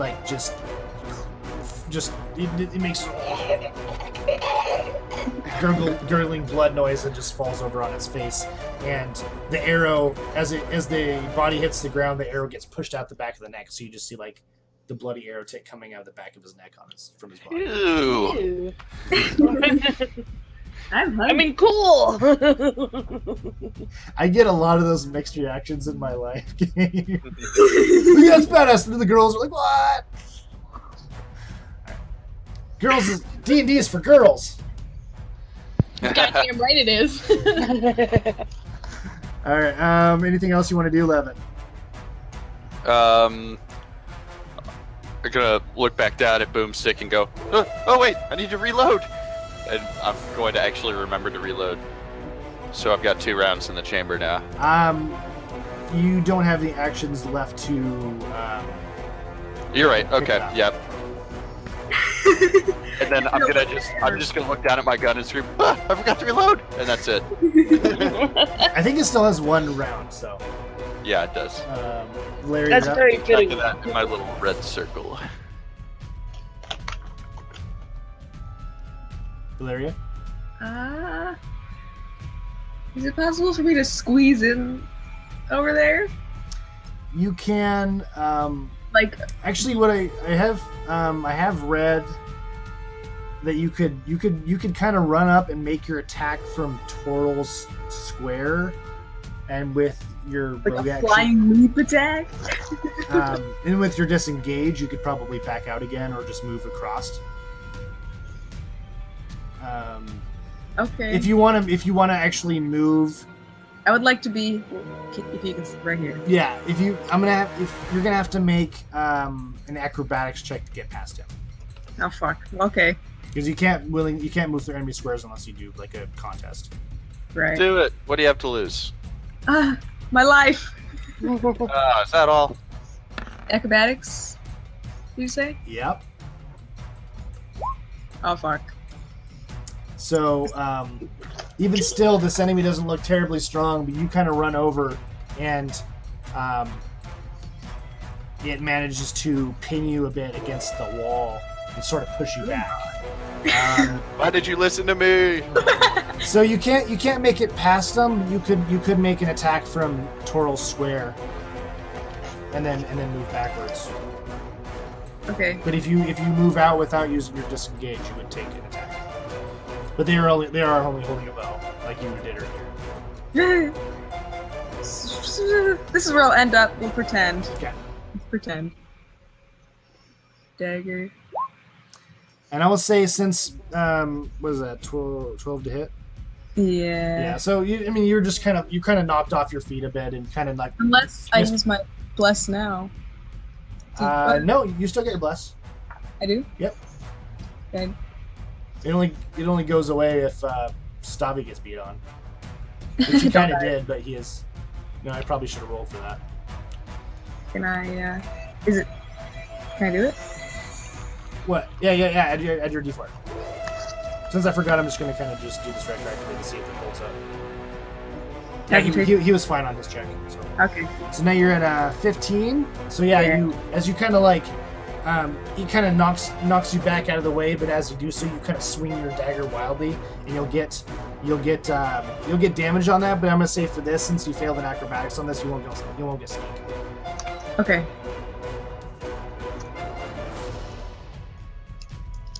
So that's your okay. Okay. You could probably still make your offhand attack. Well, do you want to use your bonus action for disengage or for an offhand attack? I'll just disengage. Okay. So I can be here. So it takes 7 points of damage. It's updated, which you can't really see, but I'll fix it. I should be able to see down that hallway. Yeah, you should be able to see a little bit. So let's. You can see. It's about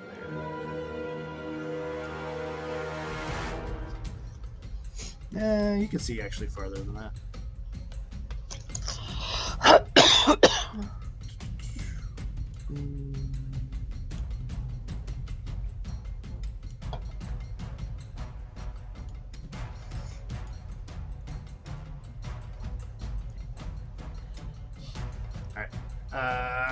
And that's your turn, so Noel's turns. They're not looking too happy with this situation. It's gonna pull its short sword out of its scabbard outside, and it's gonna make an attack at you, Toril. What? What? It's attacking you. I know, it just kind of sounded like you said turtle. Turtle! That's your new nickname. Like, turtle, god damn it. I like turtles. I like trains. So they both pull their short swords out. They make wild sweeps at you. They can't find any purchase against your axe. You're able to just like deflect their blades out of place with the end of your axe head. With a big smile on my face. Give them the finger. I like trains. And I'll give them the finger with my axe. they are going to attempt to run away. So you get one opportunity attack on the first guy who starts to leave. Alright. So that's a regular swing then? Yep.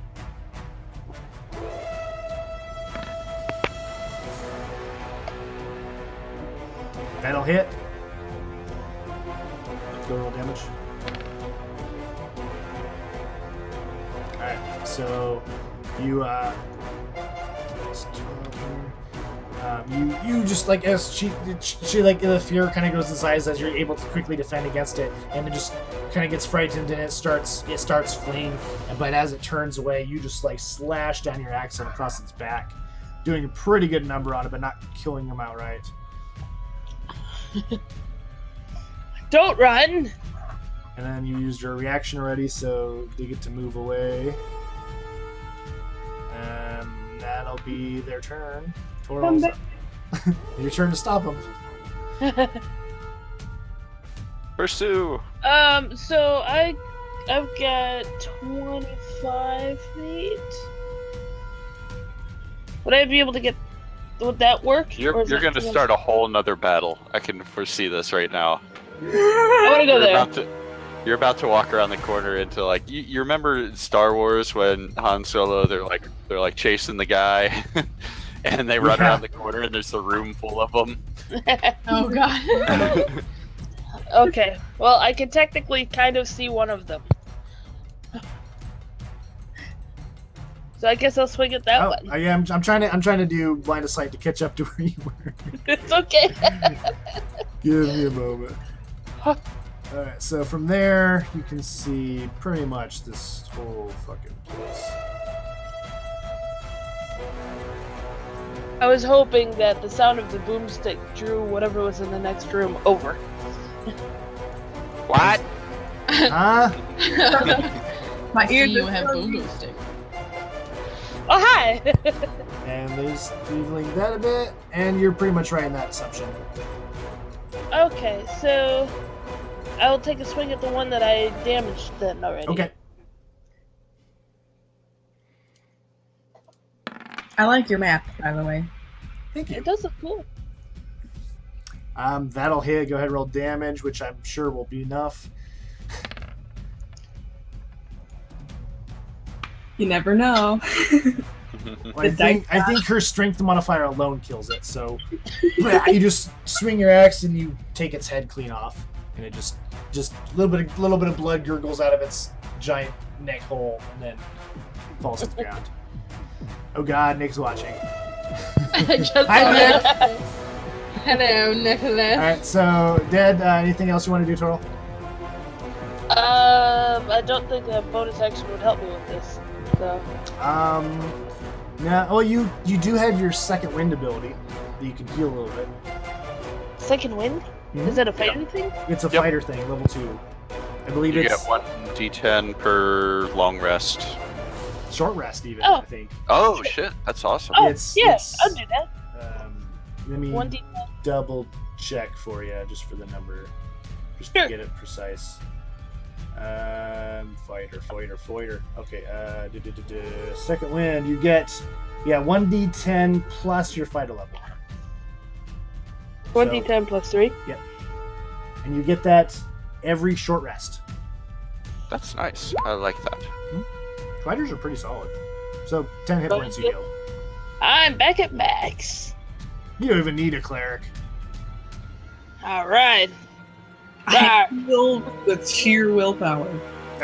Yeah, you just like basically it's like HP represents a lot of things like your endurance. You're able to just willingly shrug off pain. And you're just like, ah! And you just like shunt aside that anger and the pain away. So yeah, you're healthy and you're ready to rock. That's your turn. Chunk, you're up. It's when I run through Val, it's like 10 speed, right? So it'd be 30 Yeah. would be like here. 1, 2, 3, 4, 5, 6. Yep. Okay. And if you don't make an attack this turn, you will lose your range. Throw your axe or Can your mace, your maul. Well, Maybe Martha is a throwing weapon. ooh, I wish I had the chain of returning. Yeah. Yeah, no, I'm gonna just seeing Toriel, I'm gonna roar and then throw Martha at him. Okay. Go ahead and make a D20 roll with your strength mod. So you can do a strength check. You can just click the strength button for a strength check, which will accomplish the same thing because you won't be proficient in this. Motherfuckers. So you give up. you sort of run up and you're swinging. You're like you just can't quite reach him, and you sort of just overhand toss with Martha the Maul, and it spins through the air and just kind of like the handle kind of like bounces off the shoulder a bit and causes it to tumble like head over tail like off into the distance. Let's do this thingy, and then we'll say it lands about here. Oh damn. No, I'm weaponless. Now you have no Martha the Maul. Why did you listen to me? Why do you all keep listening to me? Did you not? It seemed like a good idea. I Well- thought I didn't have to fail after falling in the damn river. Did you start with any Then like what hand the- axes or javelins or anything? Oh yeah, I do have javelins. Okay. You could have thrown that. That's something to know in the future. That was the only thing in Chunk's hands at the time. He was just like, "Mom!" She's just so angry with barbarian rage that she just like, I know I heard it. Just like threw them all. Like I can't get close enough. Martha, go. Stavi is up and he will kind of like use his short legs and try to run and follow you guys. That's 2. I think can't quite make it through Valeria unless he sprints. So he's going to use a dash action. 25 feet will get me here. 30. Let's see, 30, 35, 40, 45, 50. That's as far as he can make it. He still has his bonus action. His spiritual weapon will follow a bit, but it's only going to make it to. I should just open this text.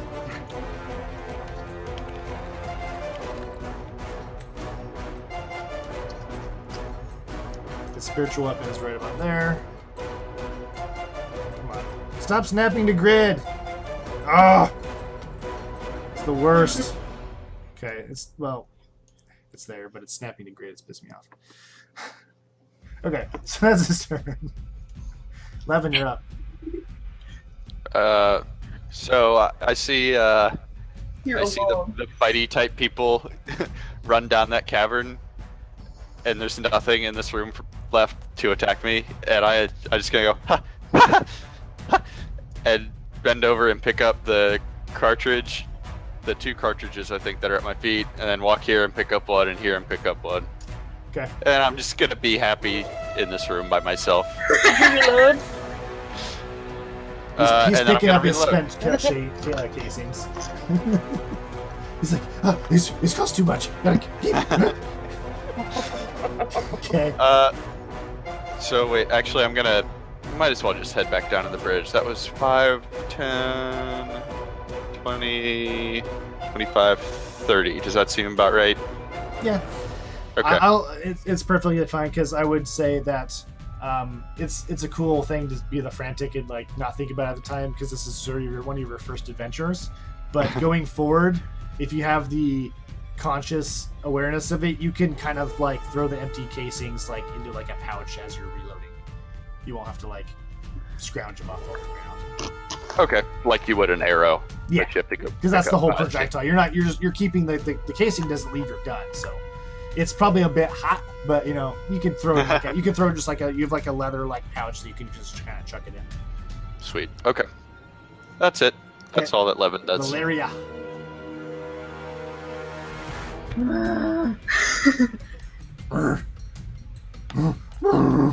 Into that space, or is it like Uh, I got you- 2 friendlies to go you through? you can dash as a bonus action. Oh. But you could make it to that 15 right there. You can make it right there with your full movement. Okay, I would like to do that. Your normal movement. Yeah. So you can go there. The spirit weapon doesn't block you. Damn you, spirit weapon! And then I'm just gonna stab. Stab. Stabbing. 1 stab. That's a good stab. Go That is ahead a- and roll damage and sneak damage. Ooh.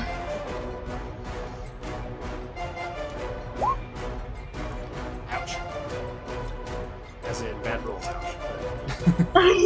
It's better You can, and you still have your bonus action if you want to make an offhand attack. I will. And miss. Okay. So you, 8.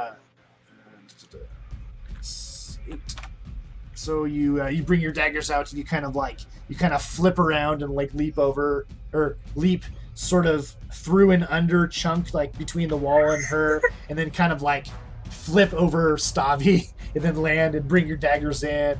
Once again, it's like you're kind of catch a chink with your offhand dagger and don't really quite find purchase, but your other one comes forth and just stabs into its like back, and just like you just drake it down a bit, cutting through the hide.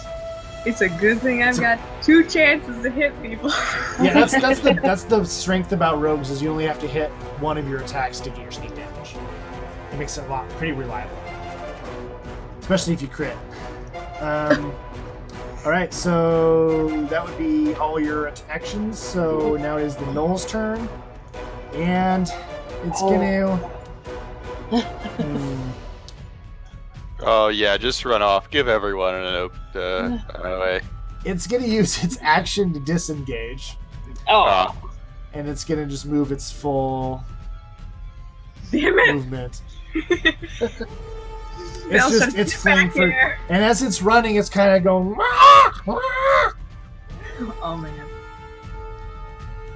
And that's its turn. Toro. Doesn't get very far away from you. But no. can't be That's like a 20 rogue feet. and disengage and dash. So, if I can only move 25, is that good? Yeah, you can. I mean, you only have to get to. You only really have to get to like here to hit him, That's true. Alright, let's go there. or here even. Hey. Hi. Hello. How come nobody had a weapon named Oh, Hello? yes. Aw, All I right. haven't used my weapons like this. Unfortunately, this gnoll is not using a shield, so you find the previous gash in its armor, and you just bring your axe into it, and you just cleave into it. Roll damage. Yeah. Ouch. That'll be just enough. So again, Toril just flat out just butchering these gnolls with her axe and just brings it through and just kind of cleaves between the shoulder blades, and she's like your axe is like embedded between its shoulder blades, and it like falls over dead, and you kind of just walk over, pull your axe out of it, and like flick the blood off. All right, and congratulations. And with that, we're gonna take a break. You did it! All right, Yeah. I'm gonna pause, mute.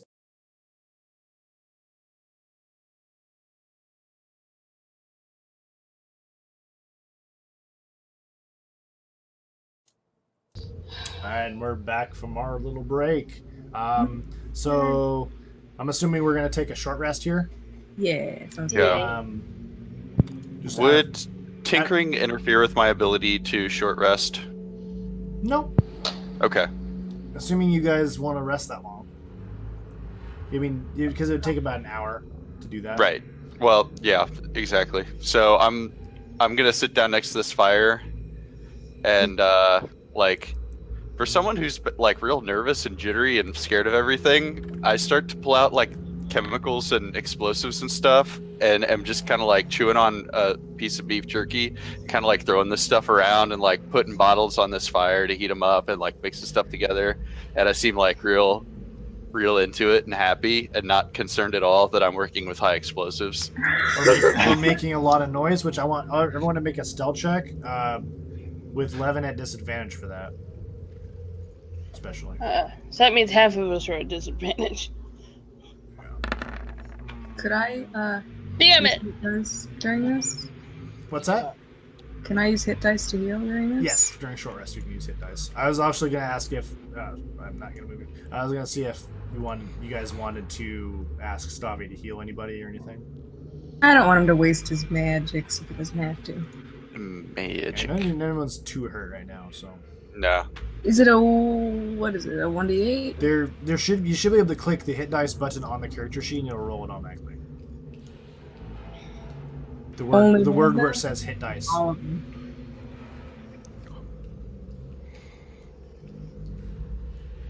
Yes, you got an 8 on that one. Well, good. And then you can subtract What one is off the your hit current. dice for? Hmm? Sorry. What is the hit dice for the fighter? I think It's I have D10. it in If you select a fighter as your class, it'll automatically know it's a D10. Okay. So the only thing you have to manage is like how many you have. So it's like the total should be 3, and then when you click the hit, and then you have your current below that. So then when you hit hit dice, you can hit the down arrow and turn that into a 2 or whatever. I didn't know that it would know. I thought I had. If you click on the cogwheel, it'll say hit dice D whatever, and you can change it if you had to, but it'll self-update depending on your class. Cool, I can fix Lore's sheet then, because I wrote what dice it is in there. Yeah, you can fix that, and then if you do like a custom class in the bottom left, you can also select them and your custom stats and stuff. But you're just yeah, it is a custom class, so yeah, you could use the custom class box in the bottom left and set what you need to specifically set, Good to know. and that'll override the class box on the top. We all fucking failed itself. All right, well, I will say, okay. Seemingly nothing happens. Seemingly nothing happens. I would think with Levin over by the fire messing with explosives, I would probably go and watch down the hallway. Just kind of keeping an eye out. What are the I want to brown- investigate what's down here. Probably about there. Over here. Okay. You find some barrels, most of which are empty. One of which still has a few. Basically, it's just like half full of like grain. It looks like just like what used to be, or the remnants of like some foodstuffs. Gotcha.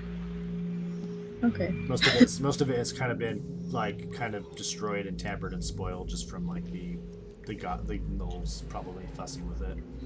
Curiosity sated. Yeah. If there was any meats, they have been long consumed by the evil gnolls. Lore's the one that likes the meats, you know. I'm just saying, everybody likes meats. What are these brown things right here? They're just like rubble piles. Can Chunk like search through the rubble piles? Yeah, you can make an investigation check. Okay, dude. I'm just gonna roll a regular d20 because my sheet is failing me. Okay. 12. Do you have any intellect? No.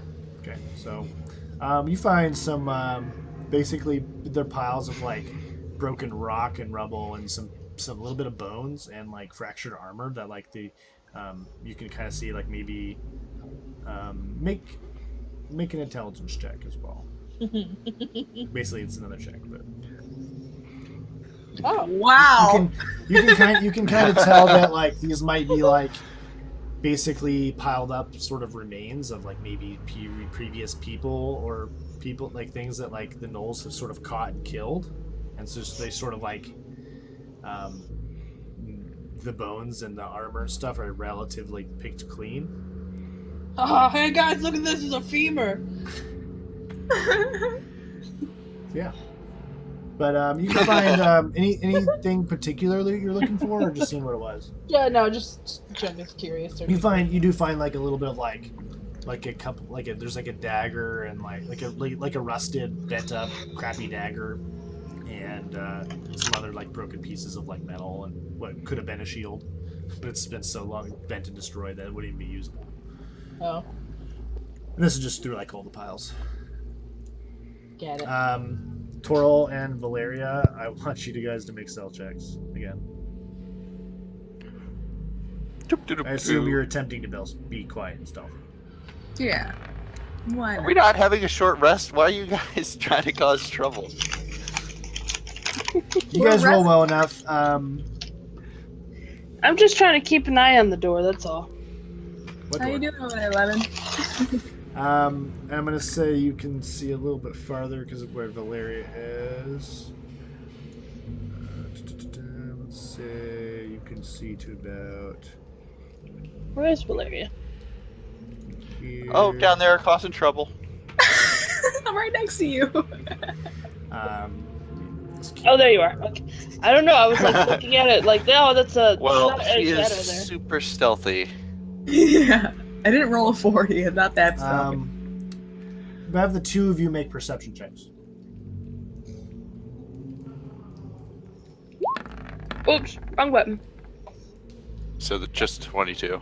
It's not at disadvantage for that. Toril doesn't hear anything, but Valeria you can make Wait! out. I shouldn't be at disadvantage on that. Or it's an accident. Okay, perception. you both hear it. Okay. That's Sorry, I was true. confused. You're- Sorry. Are your ears? Whose ears were ringing? No, you guys have rested long enough that effect is sort of passed. But you do both kind of hear some muttering animalistic noises in the distance. They're bouncing off the walls a little bit, so you can't really quite make out. Well, you can make out they're not too far off, but We're hearing something approaching, kind of. that doesn't seem to be changing or getting nearer, but you can hear its presence. All right. Doesn't sound like it's There's moving. another room. I look up from my little chemistry set and go, huh? Hmm? Did you succeed? Yeah, whatever you're doing over there. I don't think I have to roll for this, right, Seth? It's just I do it over the course of an hour. I do want you to make a tinkering check.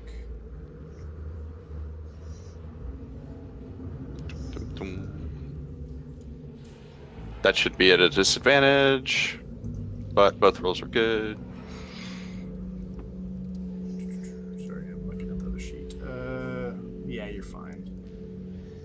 basically you just have to pass a DC 10, so it should be pretty easy. That's just craft ammo. We all rolled 22s.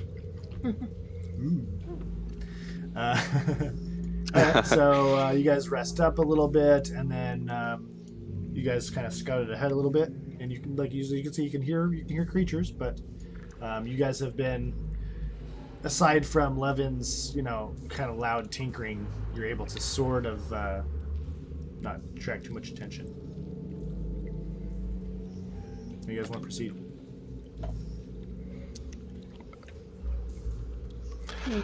So we're done here, right? We can go leave? No. Have you found treasure yet? Yeah. I treasure my life. I treasure treasure. Let's go. Yeah. The hideout shouldn't be too much farther, but again, this is the farthest I've been, and they ran me out at the entrance, so I don't know how much further it is. As Stabby said, tells you. Mm-hmm. I suppose we should proceed with caution, though. Let's do it. Guess we should try to be quiet.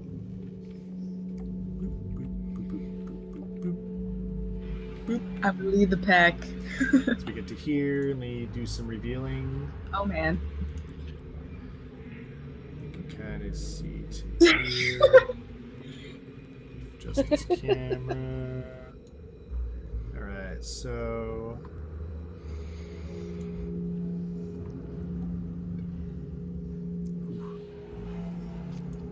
That's a narrow view there.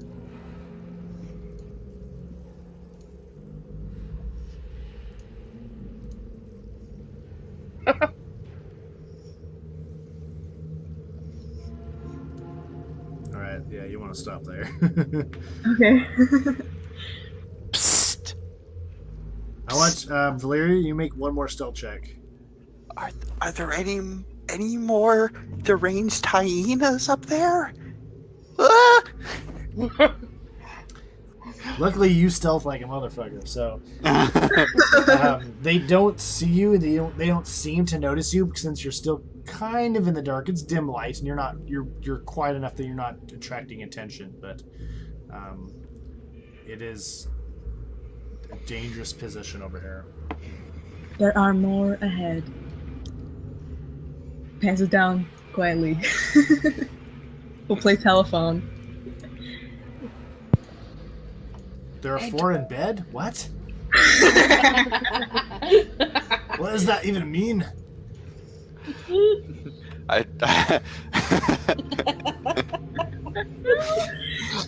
I turn around and poke Toril, and I go, Stabby wants to know what that even means. What you call me? You call me Stumpy?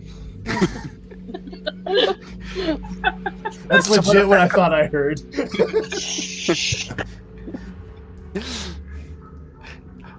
I turn around to Stabby and I go, shh. What do you guys want to do? Yeah. Someone rush in there? Alright. Currently, you got about 20 seconds or so before I guess have you make another stealth check. So what do you want to do? I'm not going first. I think you should actually go maybe down here and All right. Yeah, Chuck roll is gonna go initiative. with him. try to be sneaky. Wait, hold on. I'm going to turn on initiative. Ah! Maybe wipe. How do I wipe this? Blah, blah, blah, blah, blah, blah. Remove all turns. Yeah. Okay. I see you guys take off, and I'm just left alone with Stabby, who makes me nervous because he What- makes things what come is down from the ceiling. I'm gonna take off running after you. Should I add that +5 to my actual initiative thing over here? I'm minimized. Yeah, you can. There's in the cogwheel. You should be there should be a manual initiative modifier thing you can add it to. Like in the cogwheel, and then top left should say initiative modifier. So What you the can hell? 5. Damn, you guys are in initiative rolls. All right. I don't know what's happening. Dice rolls have failed me.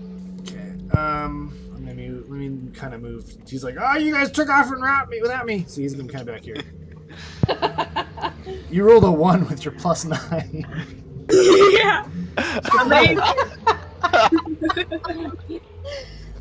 World's okayest rogue. I hit 50% of my attacks. And then roll once. Stabby. Initiative. Roll. Can't hit shit with a Cleric range. running rolling low again. Okay, so I will say since you guys they weren't aware of your presence, so you guys run in and you do have. I will say you guys are on surprise round right now. But since you kind of used part of you kind of moved up a bunch in it, so I'd say you each have half of your movement left for this surprise round. That's more than fair. Because normally you would start the surprise round right as soon as you charged. Actually, I'm gonna charge So up. actually, since you're there, I'm gonna reveal the rest of this shit. And Seth, you probably were about to fix this, but our turn order is all jacked up based on our. I gotta sort it. Okay. There we go. Oh, oops. And I will throw in the gnolls when they get to attack because they're on. Oh fuck. They're surprised. Why'd you move all the way over there? Chuck? Because I'm on surprise round, so I'm gonna hit that guy. It's not your turn. Yeah, wait for your turn. Wait your turn. Wait your turn.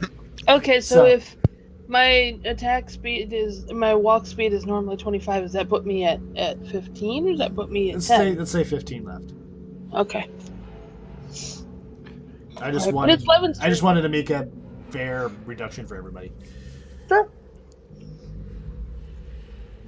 All right, so that's what you can see of that room, basically, which is basically all of it. So, and there's basically sort of an iron door there.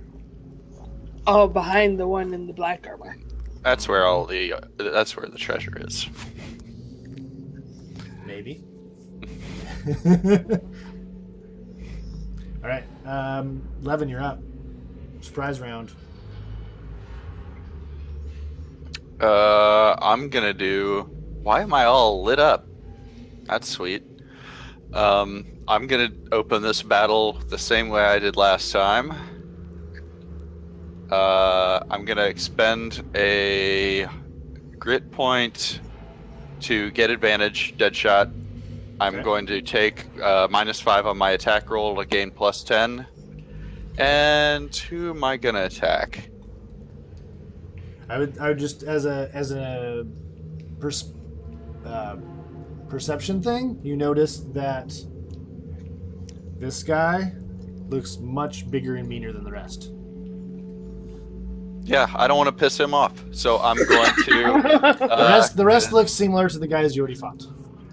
I'm gonna just go ranged against ranged and attack that one right there. Yep. What am I trying to do? Okay, on advantage.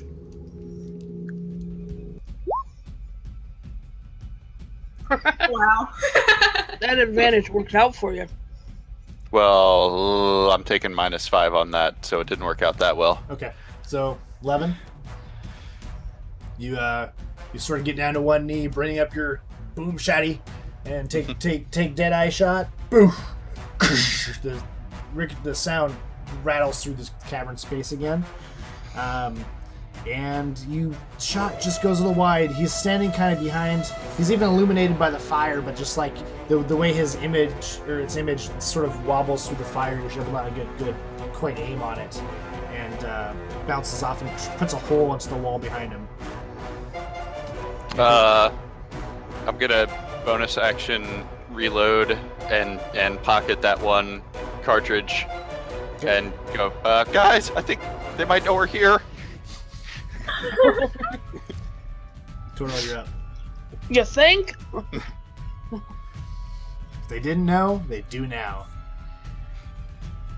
Alright. That'd be the 15. And let's swing for the one that's lower. Diagonal. The bottom one? Mm-hmm. Okay. Oh. That's gonna miss. So you run, you're charging up, and you sort of run across this little sort of plank bridge thing, and you kind of catch your foot on sort of a loose board, and it kind of makes you lose your balance a bit. So then when you finally bring your axe to bear, you can't quite get the accuracy and as true as a strike as you wanted. Yeah. Anything else you want to do? I think that's it. Okay. For future turns, don't forget your precise strikes. Your what? For future turns, don't forget you can do precise strikes. Right. If you want to. Right. I don't want to waste them too. Okay, I'm just making sure you remember. Because that you could be close. It's good on like close misses. Are we still blessed, by the way? That would have faded. Okay. But maybe he'll cast it again. Okay. Hey guys, Nick stopped watching so we can say all that bad stuff about him we were going to earlier. Yeah, duration for bless is a minute, so it's definitely over. Oh yeah. Okay. So, my turn? Sorry. Mhm. Yeah, Valeria, you're up. Still got about 15 feet of movement left. I'd say you could get through Chunk and end up right next to him. Okay, I will go there then. You're agile enough. Except when I'm not.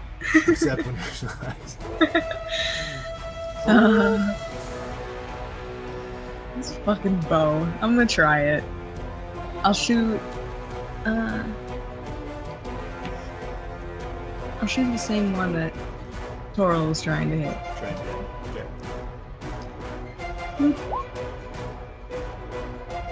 That'll hit and roll damage and sneak. Boop. I can sneak on a bow? As long as it's ranged or finesse weapon, yeah. Hooray. Sneaky. Damn, that's badass. That's good hit. Alright. I'll turn on shared health for you after you guys hit him. So you hit him, you shoot, you like just kind of whip out an arrow, streaks through the air, and just like it clips it, sort of like takes its ear off, and like leaves a big gash in the side of its head, and it's bleeding. That's more like it. Bleeding out pretty good. Ooh. Was that everything? Unless I can.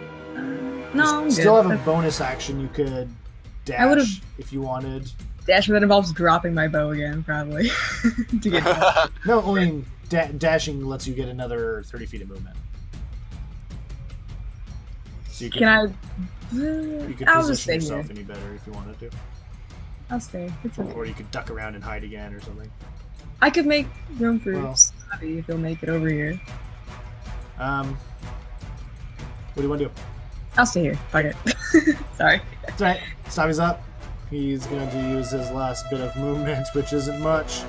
And, there's 3 people in front of me, and holy crap, there's a bunch of gnolls.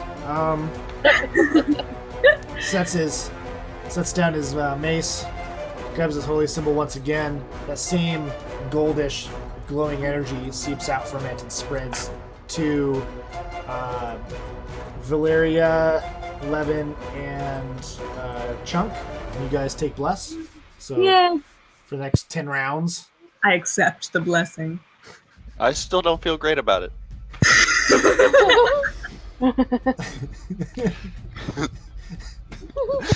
I'm gonna refrain from making fun of it. Oh, excuse me.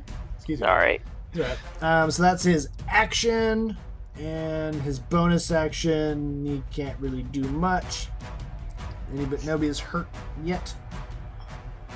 So that will be his turn. Chunk, you're up. Can I run across like the river here and land here? Make an athletics check. See if you can maintain your balance on that smaller ledge. Plus athletics, you said? Yeah. So that'd be 14 because I have +5. So. Okay, that's enough. You'll be able to land. So you're kind of on the standing on the edge of the where it drops off into the water, but you've got just enough to stand there holding your footing. Okay, and then I'm going to rage. You'll rage. And then I'm going to smash him in the face with Martha. Okay. You reach up and you start bringing the hammer down, and you got enough of a footing, but it's still precarious a little bit, and you bring your mace, your sledge down, and it kind of sidestep into smashes in the dirt right next to him, and you kind of snarl at each other, and like pull it up, and you get into a defensive position again, but no contact made. Okay. Right. That's it. All right. So before 11 we go, I'm going to roll initiative for these guys. That was surprise round.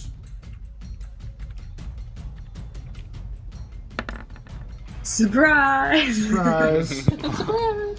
So let me add roll. Seemed like as good a time as any to charge in. That, and then we got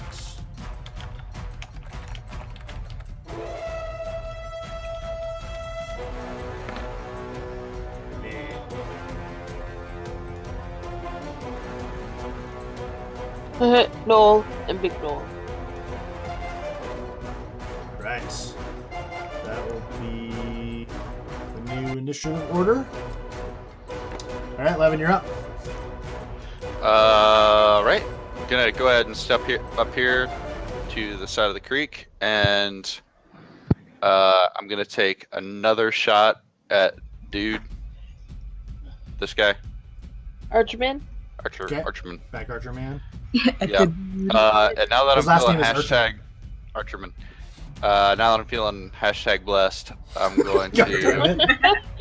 I'm gonna do the same exact thing. I'm gonna take the -5. I'm gonna do sharpshooter feat.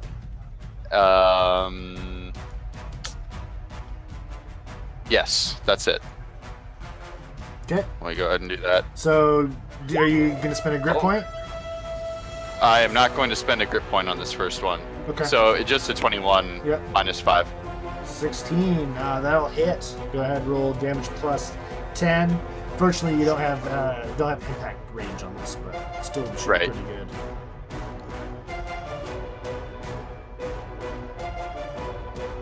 All right, so a total of 18 damage. Ouch. You guys and your crazy damage hits. All right. 18? See your health bar. Yep. Yeah. So you know. Oh, because the plus 10 from the thingy. You sort of like, you popped out your previous shell, put a new one in from last round, and because you reloaded at the end, and then you take aim again. This time, counteract. Trying to make up for the fact that there's a little bit of that distraction of the fire and sort of counteracting it. Take another dead shot, and ringing fills the cavern, and you find it square in the chest, and just like this huge like spread of like buckshot just like lights its chest up, and it just the whole thing just starts seeping blood and does huge damage to it. Still standing, but looks very rough. Okay, seeing that he looks very rough, I'm going to. Never mind. Nope, I'm not gonna. I'm just gonna reload and be done. Okay. Toral, you're up.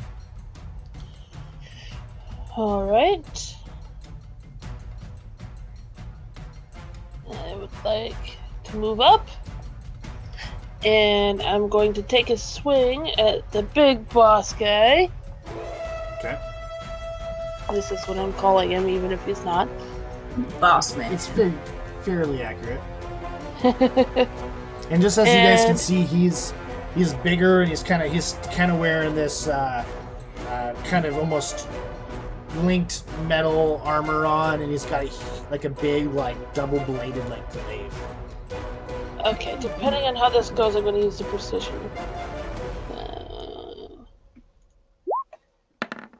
Oh god. Can I make a precision attack with it being a 1? Ooh. If you would, no, I'm gonna say that's an automatic miss for a 1. Okay, just double check. No modifier can convert it to a hit. Okay. So you make your attack, and he snarls at you, just like casually, just like flicks your axe head to the side as it comes down, and you sort of embed it into the rock and ground next to him. I want you to make a strength check.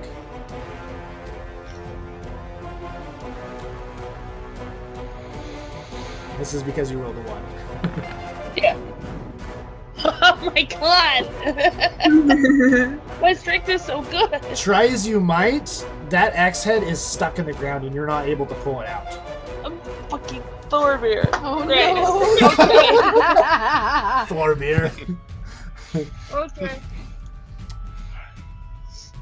Oh, that's all I could do. Yeah. You could smile at them. Maybe they would respond to kindness. Yeah, after all this. I don't think so. Alright, so it will be the Knoll's turn. Fix something real quick here.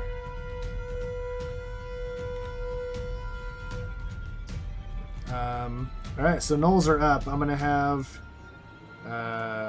these guys move out to the corners here.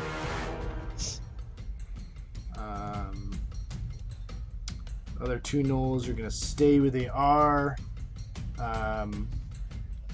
First Knoll is going to swing at Chunk with his spear.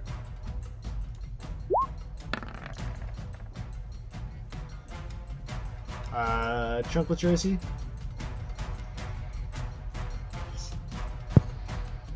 What's that? What's your AC?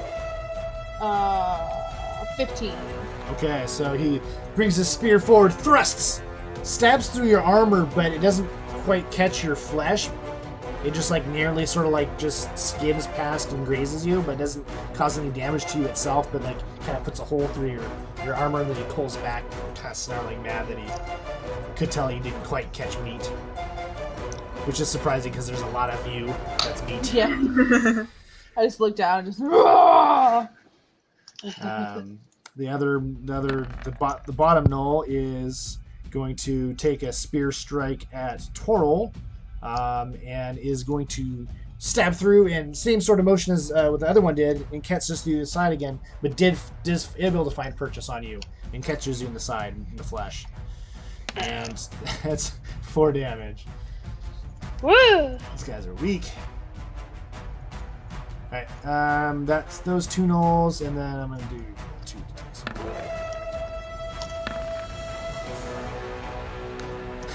So, one of the bottom one is gonna take a shot at Valeria. He notches an arrow, lets loose, and just clanks off the wall next to Valeria. The one on the top pulls, draws, shoots at 11. That's gonna hit. As an arrow pierces into your upper thigh for 8 points of piercing damage. To 11. So yeah.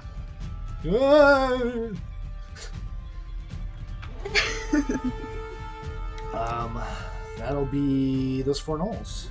So Valeria, you're up. Hooray. I'm gonna shoot at the same guy from right here.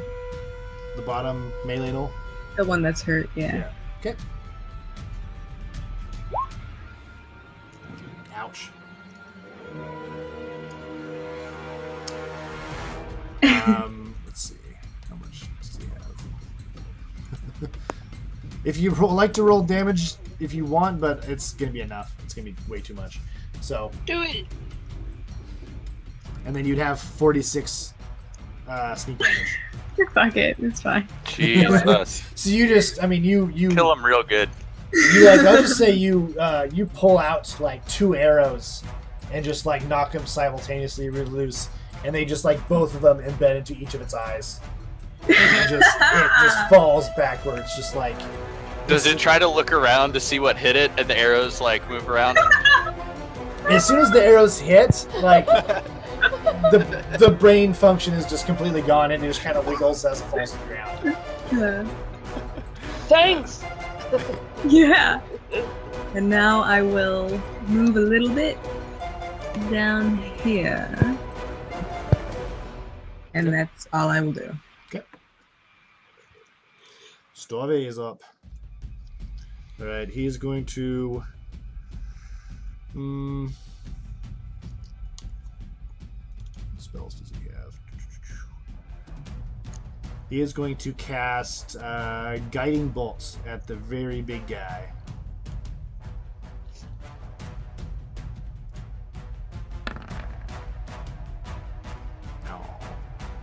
So he sort of like swings his hammer around a bit, and sort of a divine energy ball sort of appears in the air, and he kind of swings at it with his hammer and shooting the ball off towards the big gnoll, and it smashes into the sort of the door behind him, but not finding purchase on him.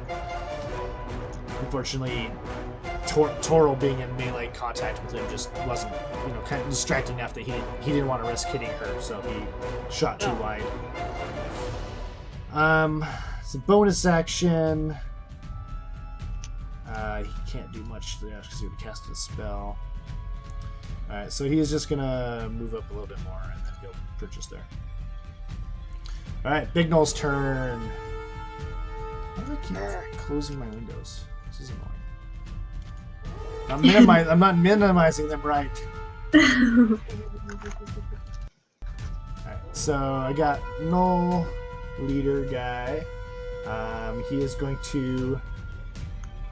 First thing, he's going to use an ability called Sight Rage, which is going to... He's going to kind of point at Toril, who's kind of in his face.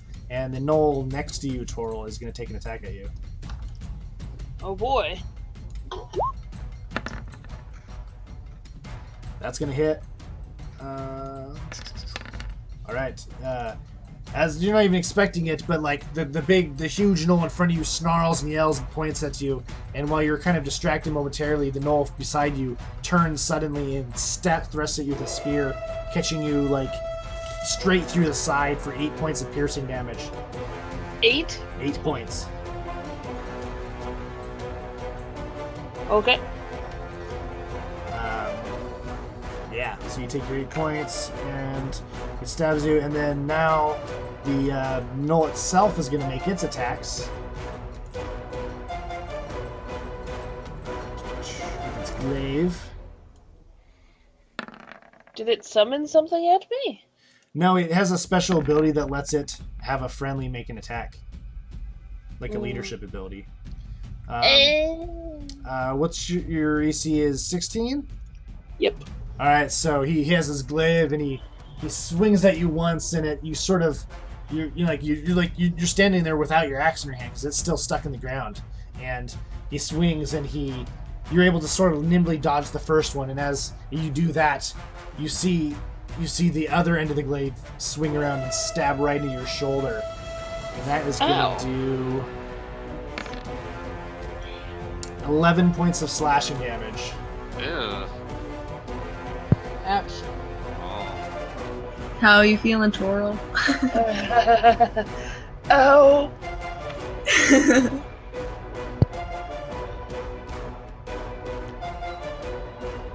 starting to look a little rough. Yeah, you got a couple wounds in you, and you're starting to bleed a bit. All right, that is going to be that guy's turn. So Chunk, you're up. I'm going to attempt again to hit the person in front of me. Okay. Will Chunk hit anyone?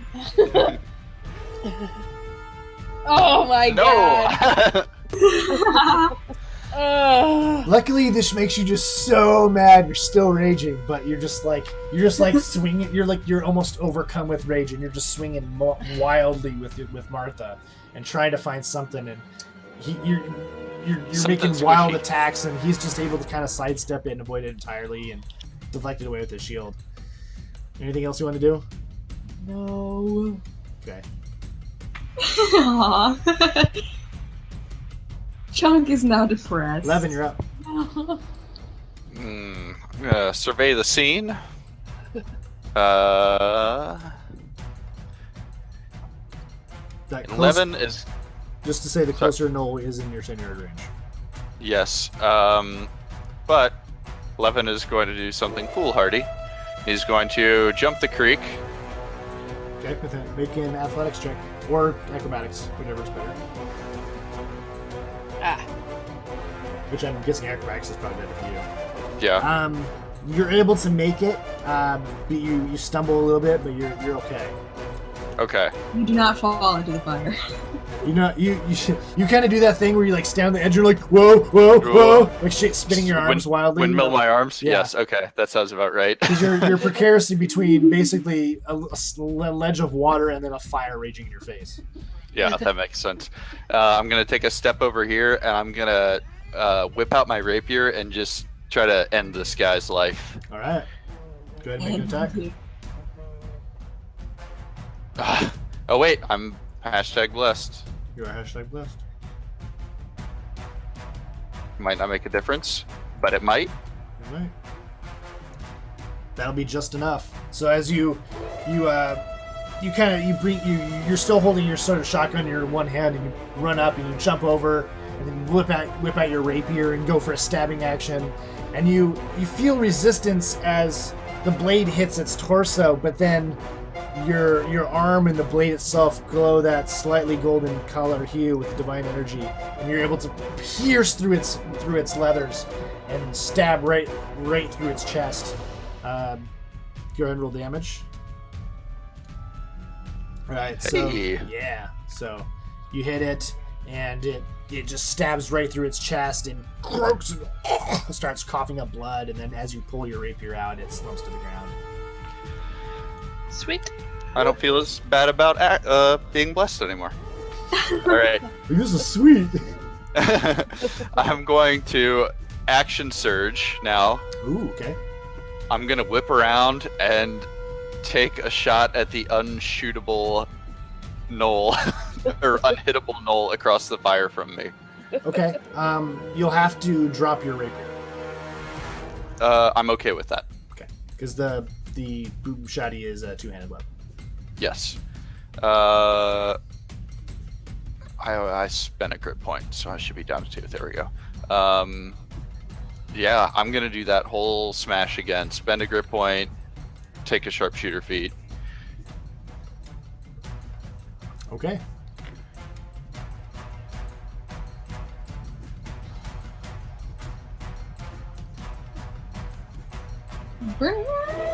Nice. All right. So -5.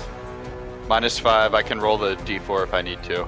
That'll be enough. Okay. So you kind of you leap over, you stab the guy through the chest, and kind of spin around. I would almost say you almost like half kind of leave the rapier in his chest as you kind of go to pull it forth. You realize it's a bit too much effort. You just let go and then spin around, bringing your hand back onto your boomstick as you spin around, and you unload just straight into its side, into its spear wielding side, so it has no protection of the shield. Go ahead and roll the 44 plus 4, and then the initial 10 damage. This guy's Plus gonna get wrecked. 14. Oh my Yeah, god. you literally just like you blow his head off, just like just all the blood and brain chunks splatter all over Toril. Sorry. Oh god. I hope he didn't have any diseases.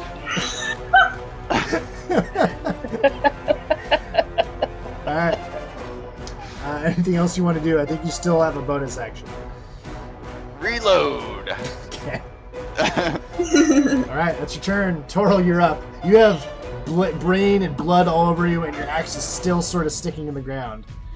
I would like to retrieve my axe from the ground if I could. Okay, I want you to make a strength check.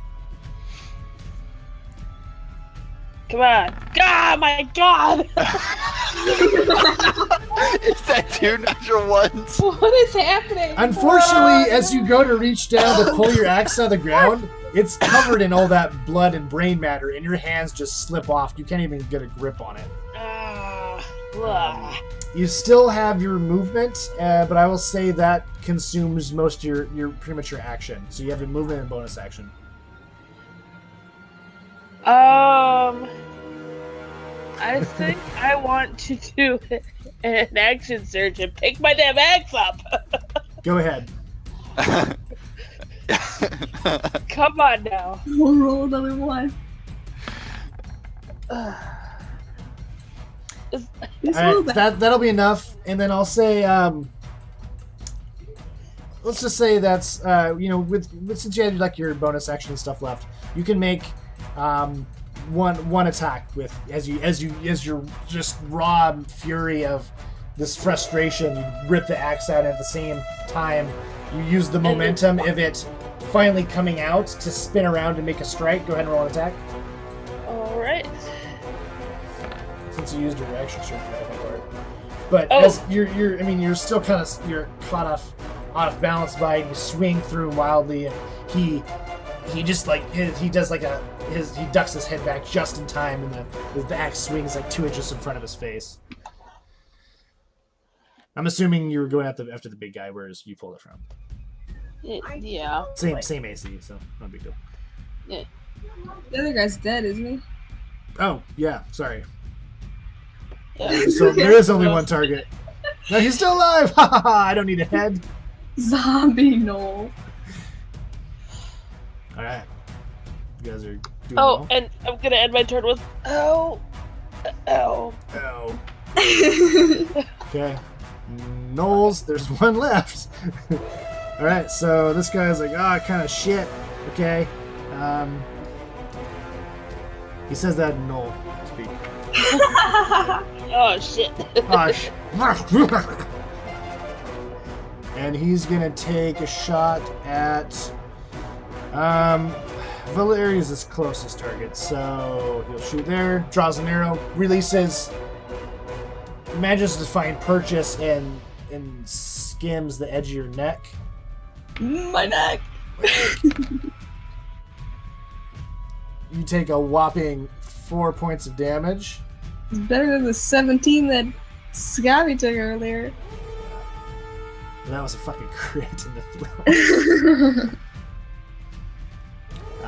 So that will be his turn, and that's gonna movement's fine. That Valeria, you're up. I'ma shoot at him. Okay, trade shots.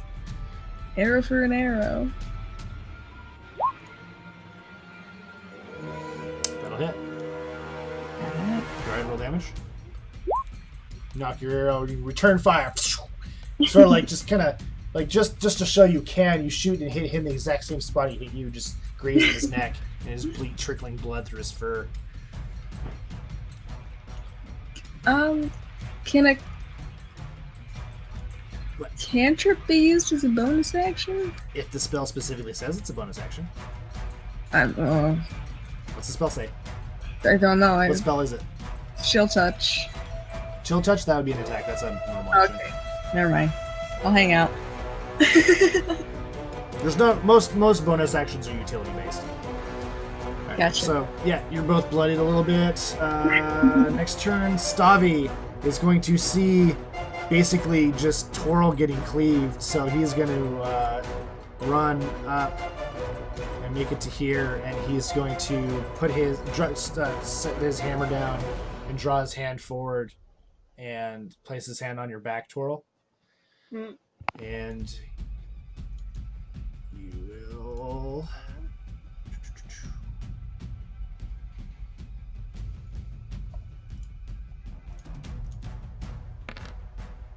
You heal 9 points. 9 points? Yep.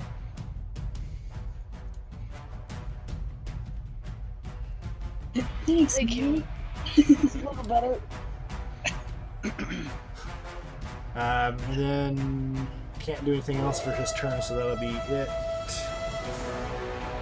Alright, Big Null. Did you add your health? It's back up at 26, yes. Okay. It didn't update for me, but Yeah, I didn't. Well, I have 40. well, yeah, but it still says you have 17 on my screen. Oh, Ah, there we go. I clicked away from it. Ah, yeah. You can hit enter on them if you're doing it by the bubble.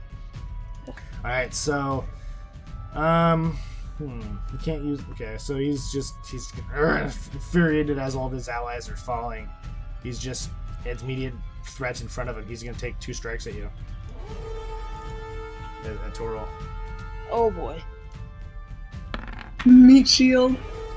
Mm-hmm. Oof. All right. He just brings back and just slashes you twice once with each end of the glaive, just driving. One's a sort of slash across your chest as he twirls it around and stabs the other end straight through your abdomen. You're gonna take. You're about to be happy you got that 9 points, I think. You'll take a total of 14 points of damage. Oh. Slashing damage as he just carves into you. And that's going to be his turn. He's fighting with desperation at this point. Chunks, Has he taken any damage yet? Nope. No. Ooh.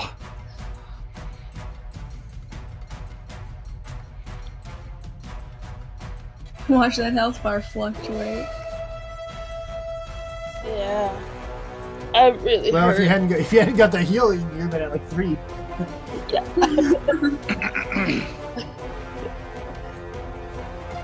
Come on, Chuck. Right. What's Chuck doing? Chunks your turn. God, I'm gonna run here. Wow. That bit of the music is actually louder than Chuck talking. You want me to turn down a little bit? It's fine for me. Okay. Yeah. Yeah. It could be lower, but I'm not complaining. Okay, here we go. was just Plus like- 5. I turned down just a touch. And it was at a super loud part of the song. Yeah, that's like the crescendo of the song. Yeah. I rolled an 11. I don't want to. I don't want to Are talk you- about it. I don't want to do this anymore. Chuck is so bad. So you're actually just you're infuriated and raging, and as you sweep at him, but you see this gnoll sort of carve into your friend, and you're distracted just by the sight of just like the flesh and blood just being sliced open on your dwarf ally. Could I possibly make that? What was a great weapon master? Or... Reckless attack? Yeah, I'll let you Yeah. do it. Yeah. Okay. So is that what, plus something? Plus 5. Okay. And I think you had blessing too, so. But that's enough. That's enough at this point. Oh, I guess I would have made it on the last one, wouldn't it? It could have. It would. Really? Because you were plus 5, right? Or Plus 5, 6. so it'd be 11. Yeah, and then Whatever I rolled, whatever. it would have. You'd had to roll. You'd had to roll basically max to have Whatever. it had a chance. But so this is a reckless attack. You just like you do see your friend getting sliced apart, but it just infuriates you even more, and you want to sort of like nobody fucking hits her, and you run up and you swing wildly and just bash it into its you hit it upside the head really, and doing 14 points of smushy damage as it's Plus crit. 16. Plus, okay, so yeah, raging damage. So crunch, you just hear this bone cracking, and as its jaw just like. Ah!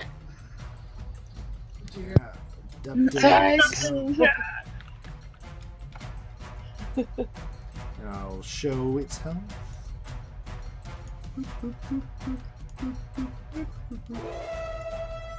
Alright, you can't really see it because it's underneath Chunk, but there you go. Could you move up or something, just second chunk, so I can see it? Yes. I'll just move back from my movement. I'll go back here to Oh, okay. you range. It took a pretty good blow, but it's still relatively healthy. Alright, I finally hit something after 4 fucking turns. 11, you're up. Yeah. So I regained a grip point. Yep. Killing. I need to not have my ruler on. I'm gonna step over here. Let's just make this guy really feel surrounded. How many grip points do you get? Is it like class level based, or is it just like a wisdom based or something? I had 3. I think it's 1 per level. I think you get 3 when you get it.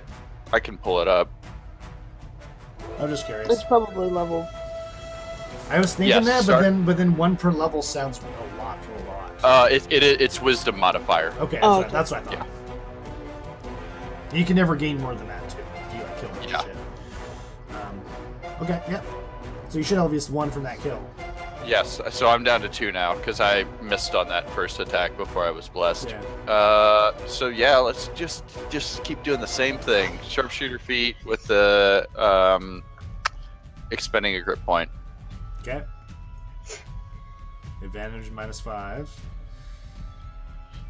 That combo is really nasty. When it works. Because your advantage, you will hit. So go ahead and roll your your full 44 plus 14. Ouch. Oh. So you bring your shock. You kind of leap around the fire, cock it into the other position, and let go. And it slams into its side and just opens up big gaping wounds on it. And let's see, it's starting to look pretty bloodied. Here you go. and back up to here. Good. I felt brave for a moment, but then after I actually did the damage, I didn't feel as brave anymore, so I walked away.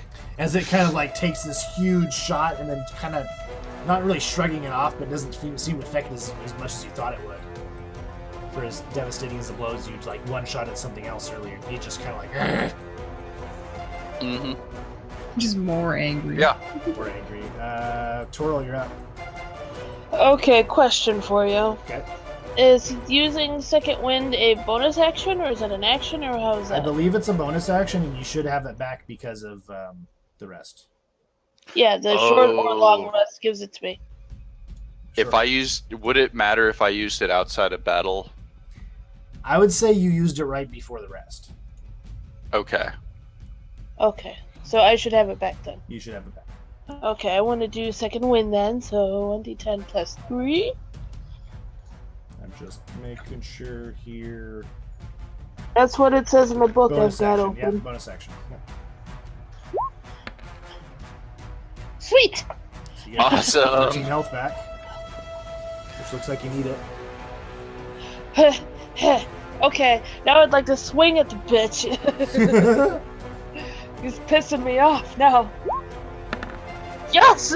You're so pissed off. Wow. All right, so yeah, go ahead and roll the damage. Oh, just cut him in half. That's pretty sweet.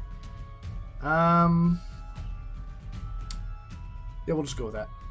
I think it's maximizing the initial damage roll, but that's fine because it should be pretty. No, I rolled a 12 and a 5. I think the 12 is because it's the maximum of the die damage. I think that happened the last crit I saw too. But we're gonna run with that. Weird. Okay. You know what I mean? I don't think it's choosing a 12. I think it's just giving a 12 because it's a crit. Oh, okay. But it's fine. You kind of you shout and you sort of you do that. Has everyone seen the new Star Wars? Nope. Okay, never mind. Yes. What are you doing? I just meant he kind of the guy pounds his chest and just gets mad because he's hurt. Oh yeah. And you just kind of hold your chest and pound it, and then you swipe down with your axe, and just just as you embedded your axe into the floor, you embed your axe into his shoulder collarbone, just as you hear crunching and slashing and just the slicing apart of flesh. He's looking very rough. Very rough. That's your actions. You still have your movement. No, I'm staying right fucking there. I thought so. Alright, Noel's turn. Just seeing his leader being just viciously attacked. Gonna take a shot at you, Toril. Of course. They like you. Well, that was a lot of damage that was just done. Yeah, that By was... 11 and by me. Yeah, like over 20 damage from both of us. You're gonna take 14 points of damage God damn it. as as the gnoll pulls an arrow and looses it and critically hits you in the ribs God damn it. Might excuse me. and just like pierces your lungs, and you're gasping for breath at this point and coughing up blood. Stabby just needs to stand next to me and be like, Stabby, do anything. Do anything. That will be the gnoll's turn. Valeria, you're up. Decisions.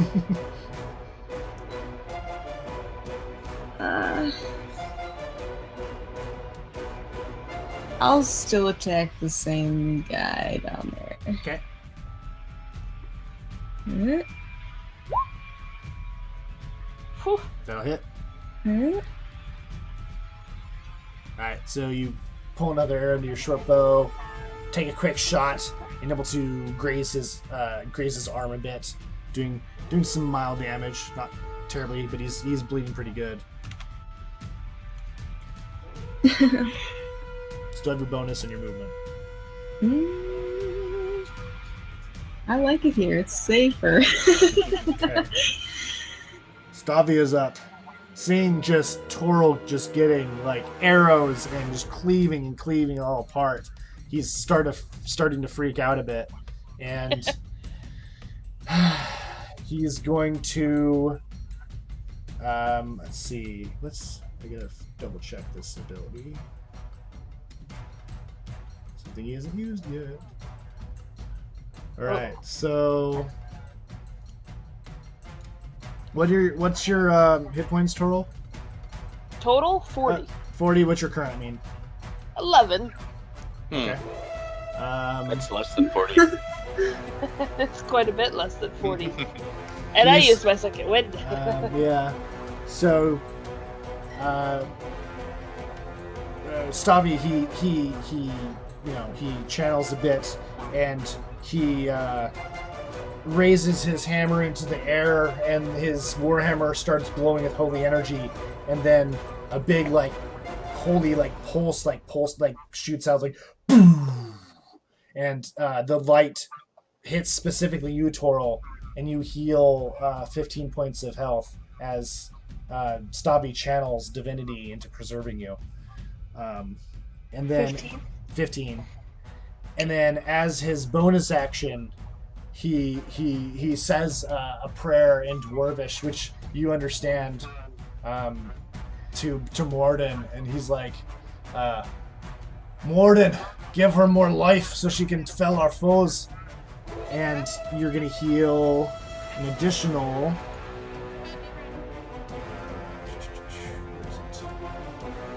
I'm gonna cast this level 2.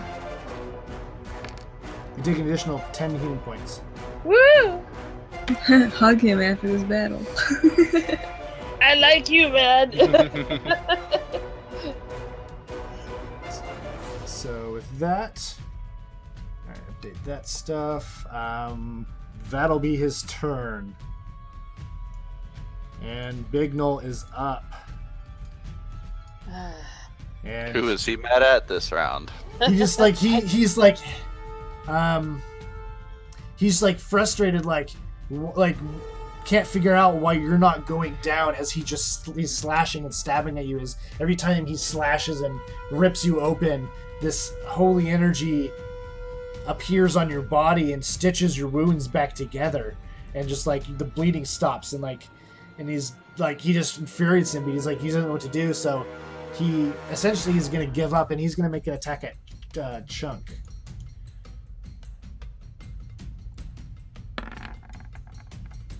Get it. Alright, so he makes 2 swings at you.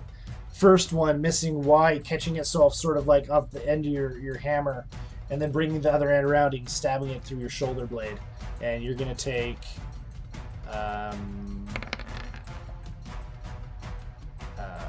9 points of damage, but half because you're raging.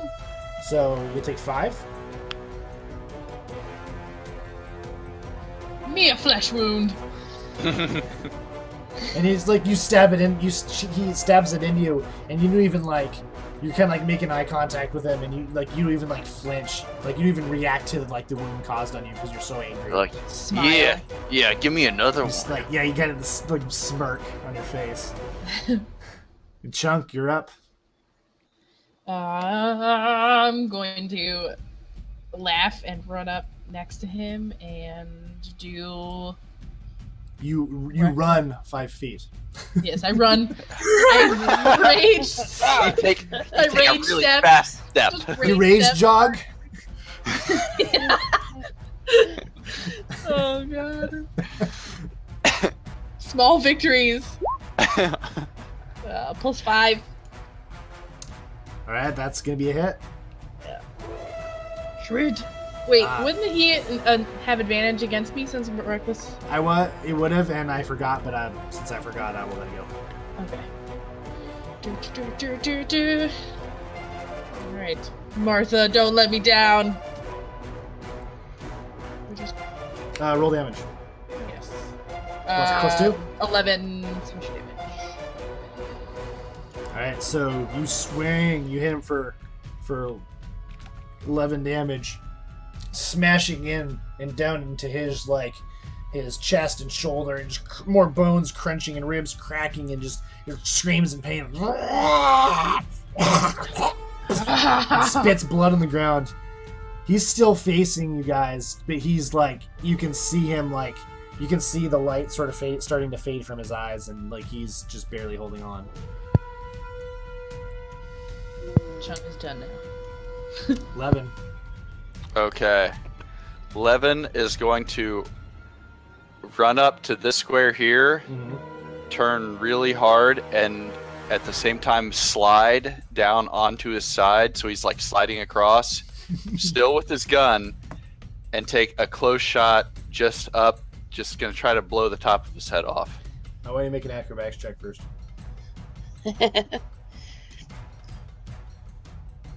Not at advantage, but yeah.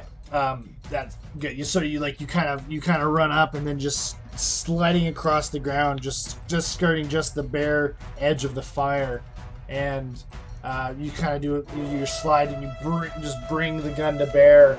Go ahead and are you using grit points or anything for this? Nope, not for this one. Okay, you're going to be attacking at disadvantage for being prone. Ooh! That's super cool. I would like to roll a 1d4. Yep, go ahead. Sweet! And with that, the energy travels through your body and brings through, and it makes your gun glow, and you bring it up and you fire, and you hit him in just the top of his head, but it rips the top of his head off, and you can see brain matter. And go ahead and roll damage. Oh wait, that's supposed to be. Let me roll 2 more d4. 14. There we go. Okay, so yeah, you blow the top of this. You blow the top of the skull off, and as that happens, he falls forward, and his edge of his glaive actually like pierces through his chest as he falls over onto it. Jesus. And and it slumps down about halfway. So like, basically, he's created a tent with his body in a glaive. As his dead body just like rests there, half in the air, and he is slain. Good job, Levin! I don't save it for the purposes of this right now. His body is there as difficult terrain. I'm just going to, like, that being done, me, like, laying on the ground, pointing my gun up, and he just keels over dead. I am just going to just fall down totally prone. Okay. Like, You're kind of like laying on your side with like your head like slightly raised up as you raise the gun, and then you just like, as a relief of seeing his like head kind of like get blown off the top, you just kind of like slump like, ugh, like relieved. Yes. Yeah. All right. Can you guys kill this last one, please? Levin is spent. Torol, you're up. okay, I would like to put away my axe and draw my heavy crossbow All right. and shoot the You can, guy. if you want to pull your crossbow out, you're gonna have to just drop your axe. Okay, that's fine.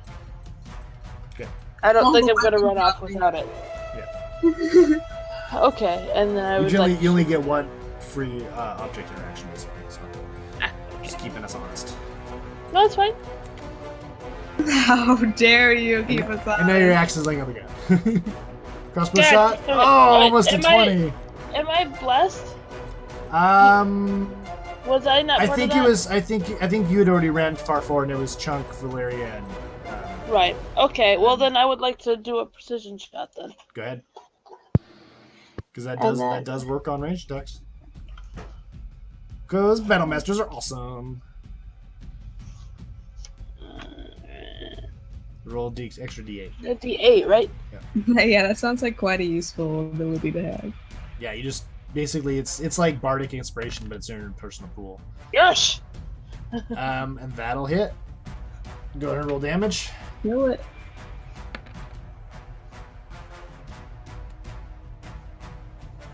Damn. All right. So you sort of you spin around, you drop your axe to the ground, and pull your is it a heavy crossbow?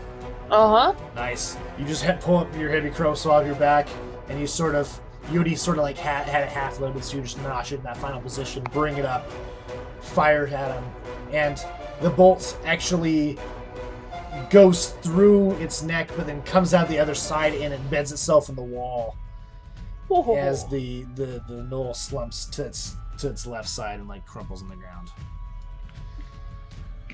Cheering. Dun, dun, dun, dun, Yay. dun, dun, dun. Ah. Yay! And We we're done with murdered it. this whole colony of Null. That was a bunch of dead gnolls.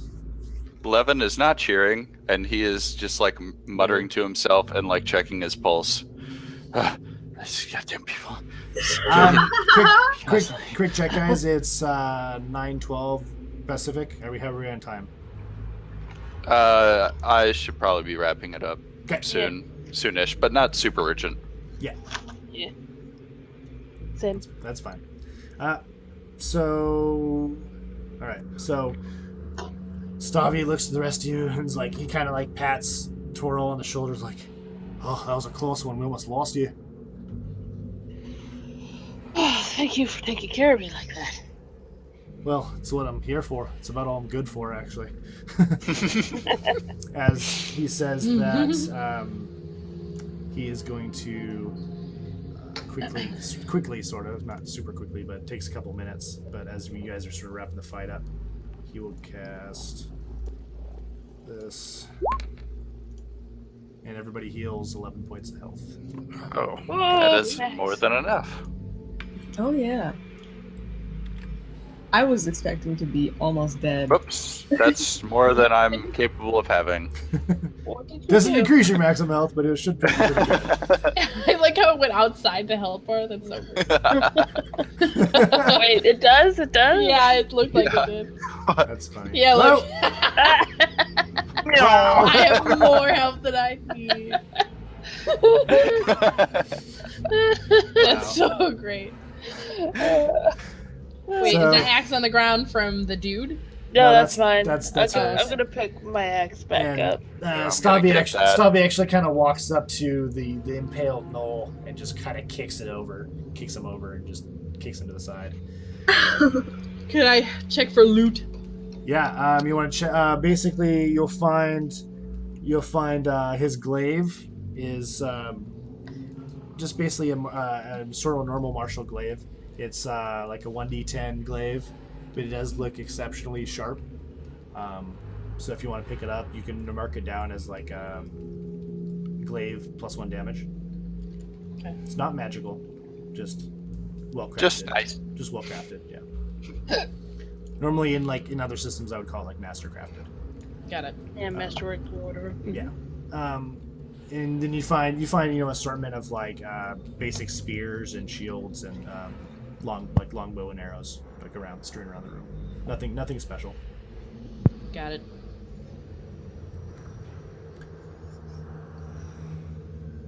All right. Stavi, with that, healing you guys up a bit, walks forward and looks at the door and sort of just eyes it up and down a bit and fiddles with it and starts like it's notably locked, and he just kind of starts hitting it with his hammer because he doesn't know what else to do. Why don't you let me handle that, dear? Hopefully there wasn't a trap on it. Yeah, you make a good point. He backs up. If I didn't say it before, I picked my axe back up. Yeah. I thought he was doing a pretty good job. Yeah, and I'm up here to get my rapier as well. Yep. I should have moved that away just in case I accidentally selected you and deleted you. Puff. Alright. Go ahead and make a thieves' tools test check.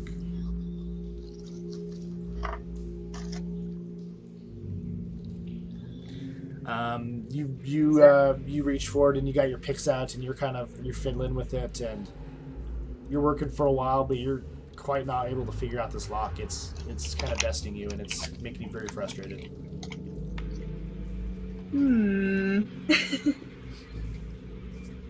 Maybe you should just hit it. Okay, and then Chunk swings his hammer over a veil and tries to hit it. Alright, go ahead and make a straight strength check.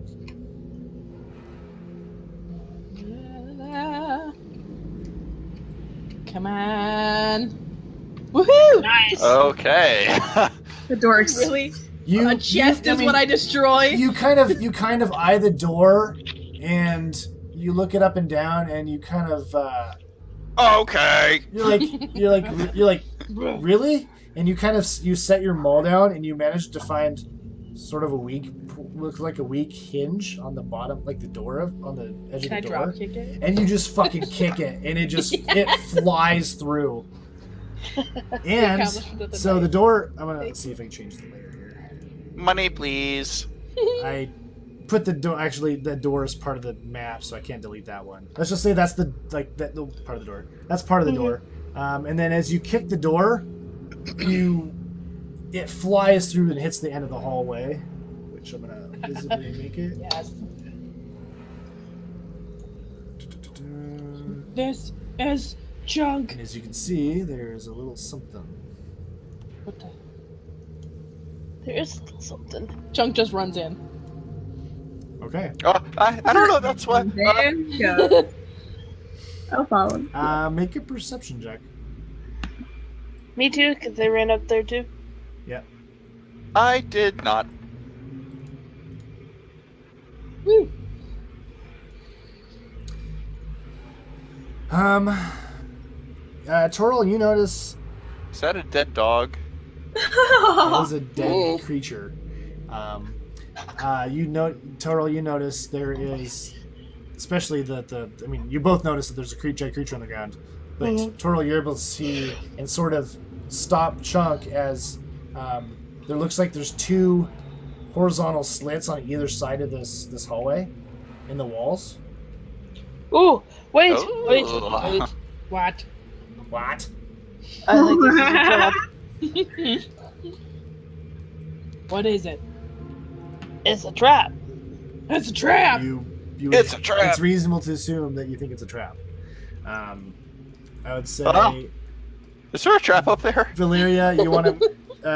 or the three of you that are closest, make an investigation check to search if you want to look for traps or anything. No. Nope. Nope, no trap here. Let's walk on through. Luckily, as the rest of you guys were fixated on the curved the slots and the dead body, Chunk just kind of looks around the room, and right behind her, seemingly between two like the grout of two stones in the wall, there it looks like there's like a little like lever inside of it. Can I flip the lever nonchalantly and then walk through? You do so. You flip the lever. You start walking. Like You nobody die. knows.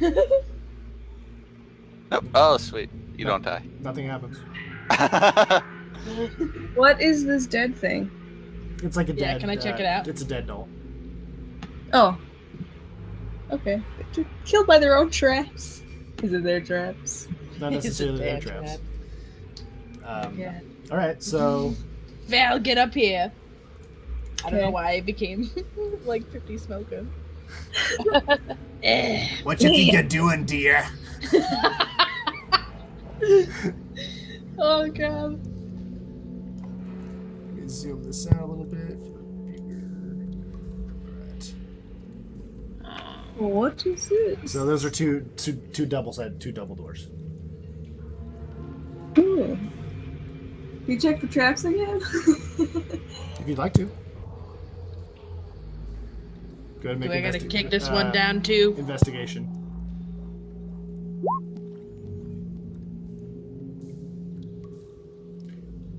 Valeria, you look around and you kind of inspect the lock, and you kind of look around on the doors and just take stock of your surroundings. You don't notice anything, and the doors do not seem to be locked. Oh. After you, Chunk. I attempt to kick it down again because I was excited about kicking down the other door. All right, go ahead and make a strength check. Don't hurt your foot. Okay, good. Yeah, you kick it, and like they give little resistance as they're like it's just got like a simple latch on it, not even locked, not even reinforced or anything. And they swing. Background. Let's see if I can do this. Whoa, that's not what I want to do. Dun dun dun dun dun dun dun dun.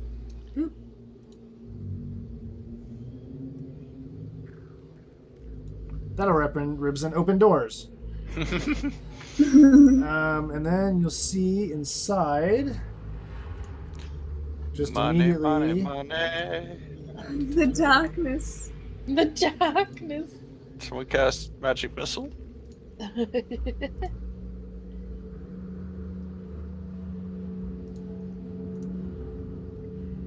A carpet. It's a flying carpet. Does it fly? Oh, That's are those a- like actual people? They're just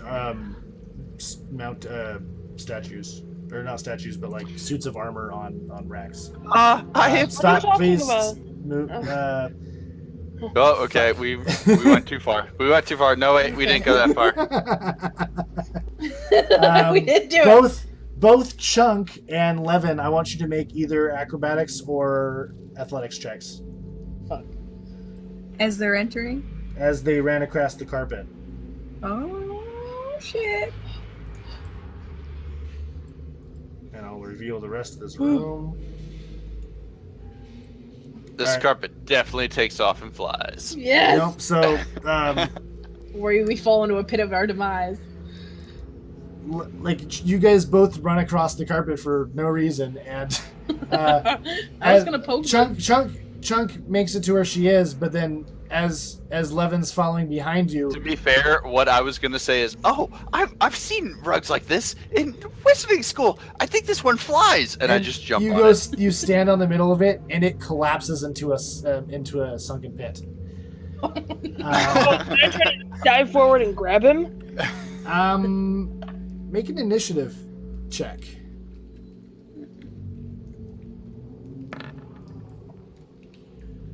You reach out and you try to grasp from his hand, and it slips through your fingers.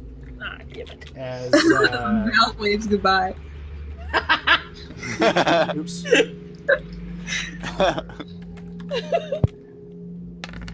as Levin, you fall and you take 6 points of falling damage as you fall 10 feet into a pit. Can I throw him on some rope? Yes, you may. How you doing, Levin? Kind of This rug doesn't fly. no. You flew for a little bit. So you're pretty easily, with the rope and your strength, you're pretty easily to be able to pull him out of the pit. Falling with style. Yeah. Yep. Once Chunk gets Levin back up, can he poke one of the suit of armors? What? Yeah. What are you Why poking? would you poke it? Poke to see if it's real, like a real person.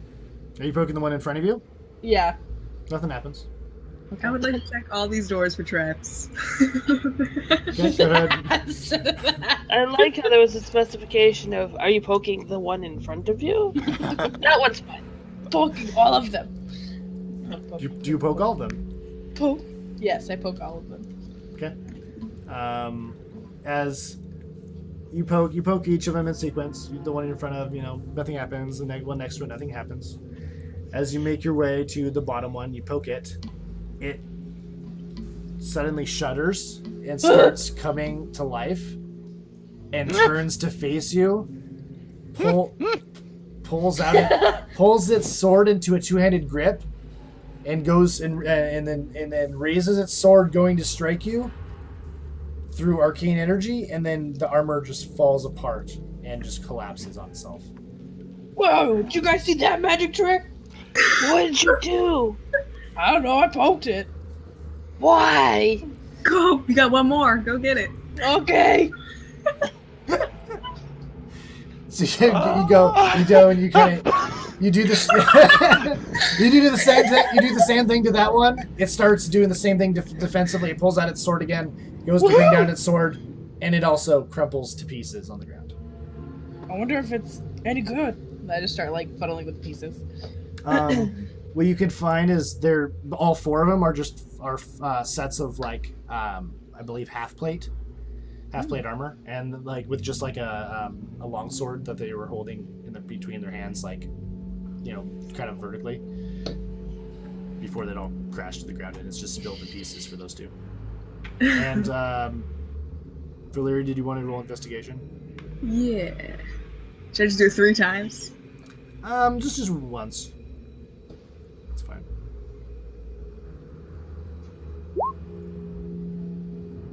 So if it's bad. They look like simple doors. And Stavi is like, hey, wait for me. Just hanging out by the fire. Shit. Wrong layer. Too many layers. Ah! No, the world. Where's Where's the treasure? Is everybody okay? Did you knock these statues over? They did it themselves. That's how we found Touch them. them. Valeria, you're able to find they all seem like simple doors. None of them looked locked or barred or trapped in any way. All right. Took over to the veil. So Which pick one a do I have to door. kick? Any door. Any door? Or you can open them. But if you like to kick all the doors, that's fine. I will kick this one down. Kicks the door. Reveal area. You look inside. Just a simple room. The table. Can I go? I'm gonna open this one. That one. You see. Ooh. Ooh. Ooh, there's goodies over here. Goodies! Run. I would like to quickly open this other door, though. I'm Apparently curious. I have my doors on the wrong layer. I don't know how to open those doors. Okay. Doors. The doors are besting me. Oh, no, I know why. Damn it. Big B's hand!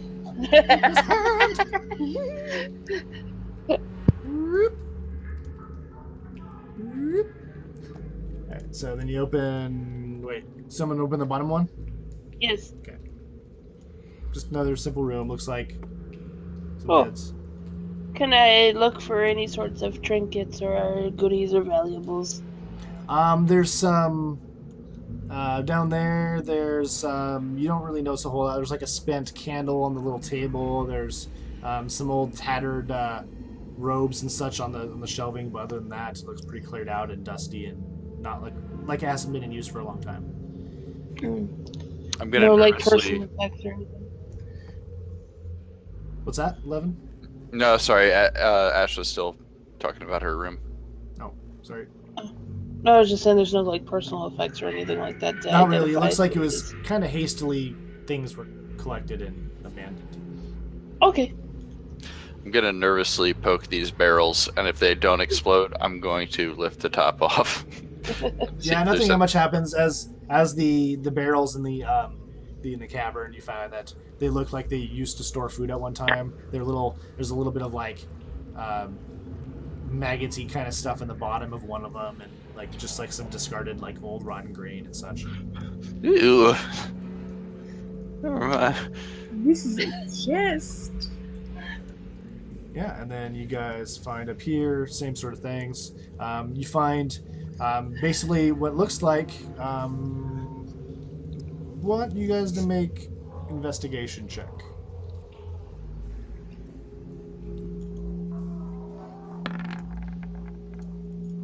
God damn it! Why not perception?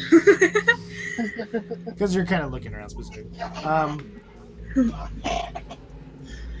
Yeah, so basically you're able to notice it looks like a sort of an almost alchemist's workbench. There's various vials and different most of them are empty. There is a little bit of like random like magical reagents sitting around. But it looks like a lot of them have probably lost their potency or freshness. On a small table in the upper right corner, you find a slew of just different sort of weaponry, like some short swords and like small axes and stuff. Chunk, you are able to discern that there is like one of the axes has a bit of an aura to it. I pick it up.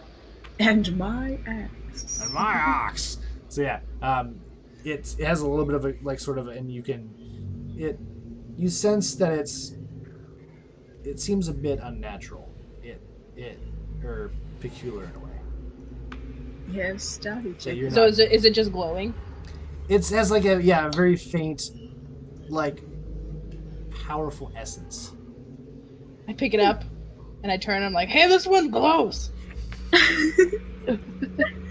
Just from picking it up, you're able to discern that it's essentially a +1 battle axe, Ooh. like a magical +1 battle axe.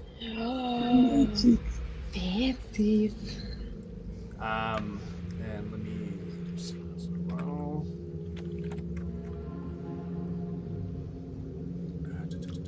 There's also, I would say, there's also, what else?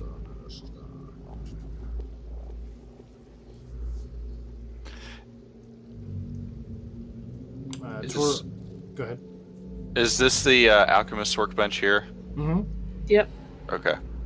I'm gonna move Looks over to like that. Yeah, you. Sorry, what were you gonna say? I was gonna say, Toril, you also notice on the weapon bench something sort of calls to you as well, and there is basically it looks like what's essentially like a warhammer, and it's also got like glowing engraved. It's kind of because like the stuff will kind of pile on itself, but you get a peek of it underneath, peeking out, and you can see a little bit of like an etched rune that's glowing, and you sort of shuffle through it a bit and you pull it out and you find like a warhammer that's also like imbued with magical essence. Ooh. Chunk turns to Toriel and be like, hey, you want to trade? Sometimes it's good to have one of each, you know? Yeah. All right. So you guys switch, I guess. I'm gonna start like fiddling around on the alchemist bench and just swirling things around and see if there's anything that might be useful to tuck into my tinkerer's kit. Okay. I want to check out. Go ahead and make an investigation roll.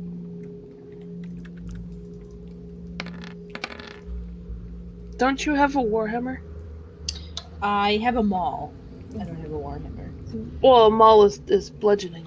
Why is it a Yeah, it's disadvantage? smushy. Great. I didn't know if you wanted the. Unfortunately, you're battle able. You're axe. not. Most of this stuff. I mean, you did tamper a lot with the explosive alchemies. You didn't really focus too much on anything else of other magic items, so you don't really know what any of it is. It's like it's That's like about right. it's like Neville being in potions class and not having any idea what any of it is.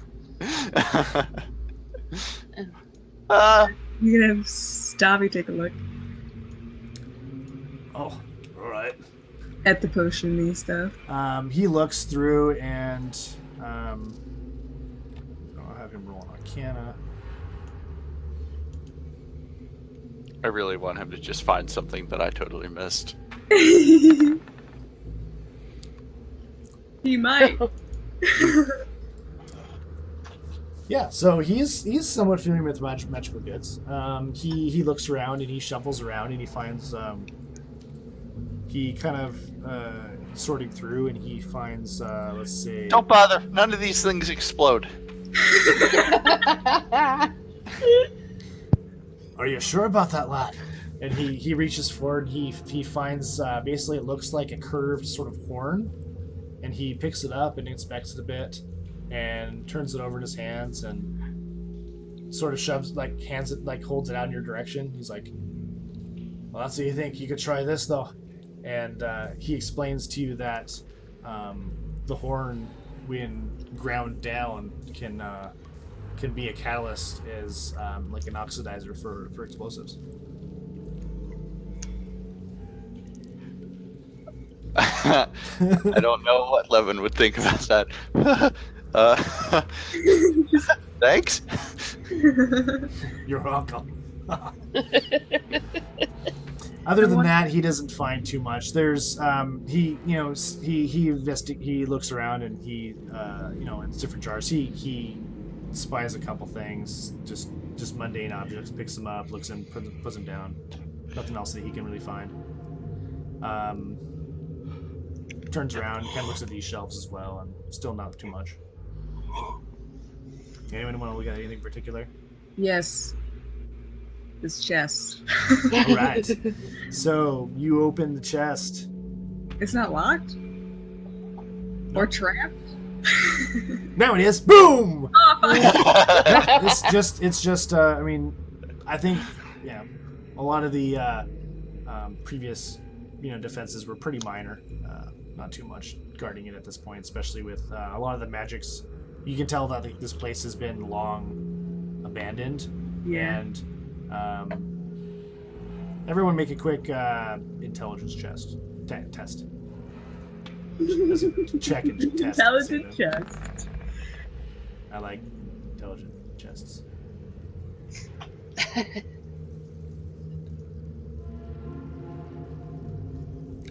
Anyone else? Great. I'm not real smart. I will No, have that's Stavi a do this save. as well, just because. Come on. Stabby. Come on, Stavi, Yeah, don't I roll did. shit. Oh no! Nope.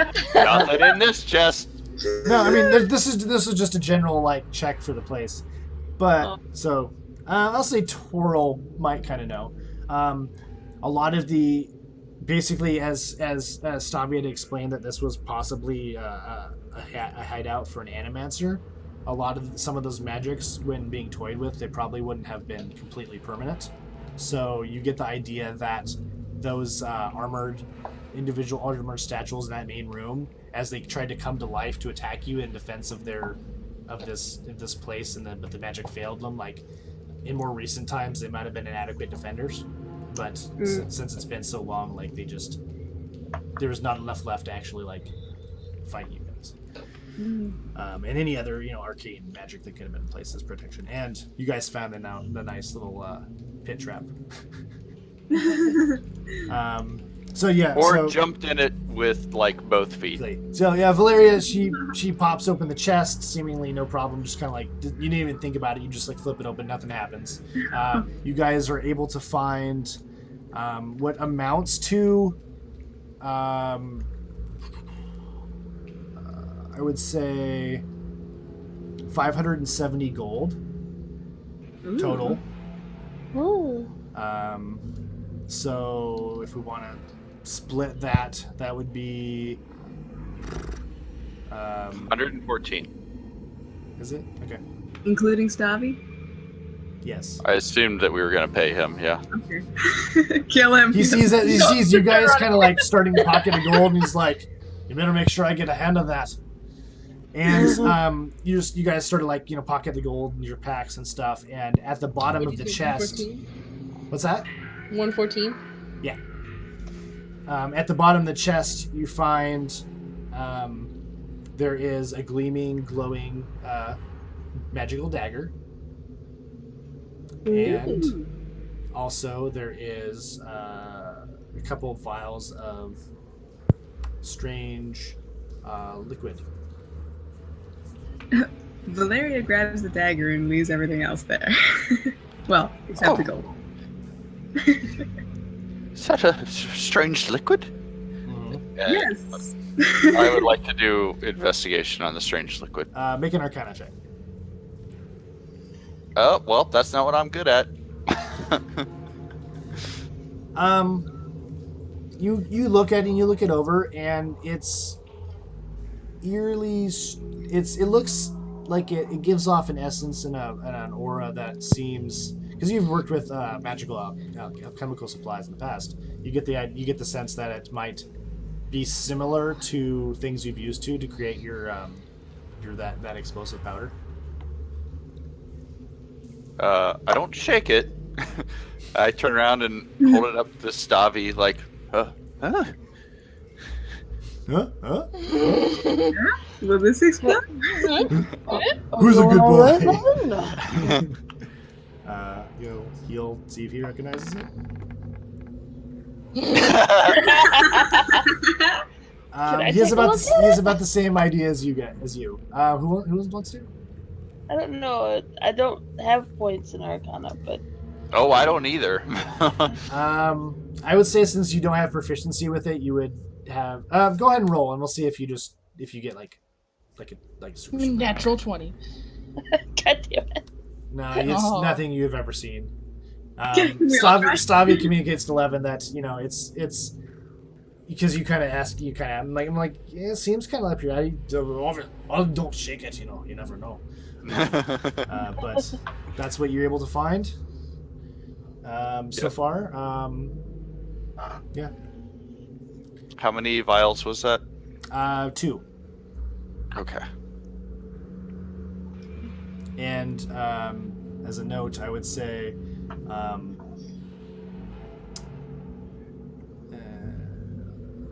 this is a one shot. Go ahead and write them down as just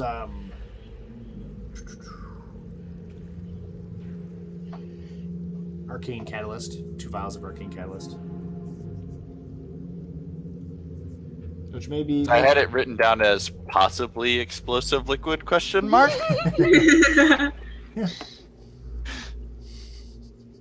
All right. So other than that, everything else seems to be mundane or more normal stuff to you guys. And then Stavi kind of looks to you guys. Well, it looks like we got all the gold and all the treasure. I think that's a job well done, don't you think? I definitely agree with that. Yes, let's get out of here. Not a bad day to be making 100 gold apiece. And no one died. Almost. And you guys start walking out. You're just for the sake of brevity here, because it's getting pretty late. You guys are able to, through the rest of the day, safely make it back to the Flaming Flagon Tavern in Steel Bend, and splurge on a nice rest and dinner at the at the behest of Jane. And Stavi thanks you for the night. Well, I certainly appreciate your help today, and I'm hoping hope the gold and items that we found was good enough as a reward for the aid. I'm thinking it was rewarding for us all. I'm definitely glad that you came to us. Chunk stands up and walks over and is like, thanks for the proposition, and then spits in his hand and then shakes his hand. He reaches forward and he shakes your hand, and after he's done, he kind of looks at it, shrugs, and just kind of like wipes it off on his armor. Just kind of, he's dealt with worse. It doesn't bother him too much. But yeah, well, I hope you enjoy your evening, and should we meet again, never hesitate to ask me for help, as long as there's gold involved. And he bids you a night, and he goes upstairs to retire to his room. And I think with that, we're going to call it. Hooray! That was a very successful adventure. Yep. We made it. A little bit long, but yeah, it's kind of hard to do a lot of combat in a short period of time Yeah. without it being insanely brutal. I think we did And great. It kind of got brutal there for a bit. Yeah. Well, I'm glad some of it was slightly challenging and slightly risky, because the rest of the gnolls were pretty not too bad. They don't do a whole lot of damage. But that guy did. Archer crits, man. Yeah, I had 2 or 3 archer crits in there. I mean, It's yeah, so I just can't. What? I wanted to buy an 8 at some point. If you've ever rolled an 8, it would have been better than what I was rolling. Aw. Well, I had fun. I'm hoping that went It was really awesome. Yeah, that was good. I had fun. Funny. I'm hoping that it doesn't remain a one-shot forever. well. Yeah, I was going to ask you guys. So I could potentially do basically my only availabilities besides like Critical Role night and the 2 nights I have to work, and then our usual Sunday game. I mean, he could fill in for Sunday games if need be, but as far as just making it an ongoing thing, like Monday, Tuesday, Wednesday, the nights that would work for me. Monday preferably, but Monday or Tuesday. Yeah, Monday would work for me if we wanted to throw this in. okay. Yeah. The rotation. Yeah. Hello. Hello. Hello again. Yeah, so I'll say, and it'll probably be like a bi-week, like every other week thing, just to keep my preparation to a manageable level. Oh, we're not doing it tomorrow? Well, if we wanted to had added the point, had extended this one, it could have probably went like another like half of a session. My initial plan was actually to have you fight some of those armored guys, but I wanted to just keep it short. So Oh. I made up a good logical reason why they faltered, so it worked. Yeah, that worked. We should switch off every day. Like I DM, you DM, I DM, you DM, just every day. Every single day. Every single day. Oh boy. It can Oh, be short, man. like 30 minutes a day. Hey Nick, Yo, come up with a dice game what? right now. Yeah. Yeah. Was during the crit miss, didn't one of Taliesin got like the dice game thing for the Ren Fair? Yeah. I was could gonna say probably 3. look that up. There was another one that I saw that was like it was like the D&D subreddit. Somebody made up like a D&D world specific dice game, but I don't remember what it was. Well, I was just saying, like, right now on the spot because somebody decided to join a table. Oh, Oh, you speaking of want me to which, just come up with one right now? Do it. Okay. speaking of which, I'm going to end the stream. Oh. So, for anybody that had watched, thank you for watching and for putting up Yeah. with my first online DMing. But I had a lot of fun, and I will hopefully tweet or update updates if we can manage to figure out a night that we want to do this and keep it going. So, Oh, hey. Woo! Before you end it, did you know that if you double click a window in Roll20, it'll minimize it? what? I heard that How somewhere. come nobody told me this? I don't remember where I heard that. Oh. Sorry, Joe. Do you know what's weird? Is if you do that in Windows, it does that too. Yeah. Oh. All right. Good night, everybody.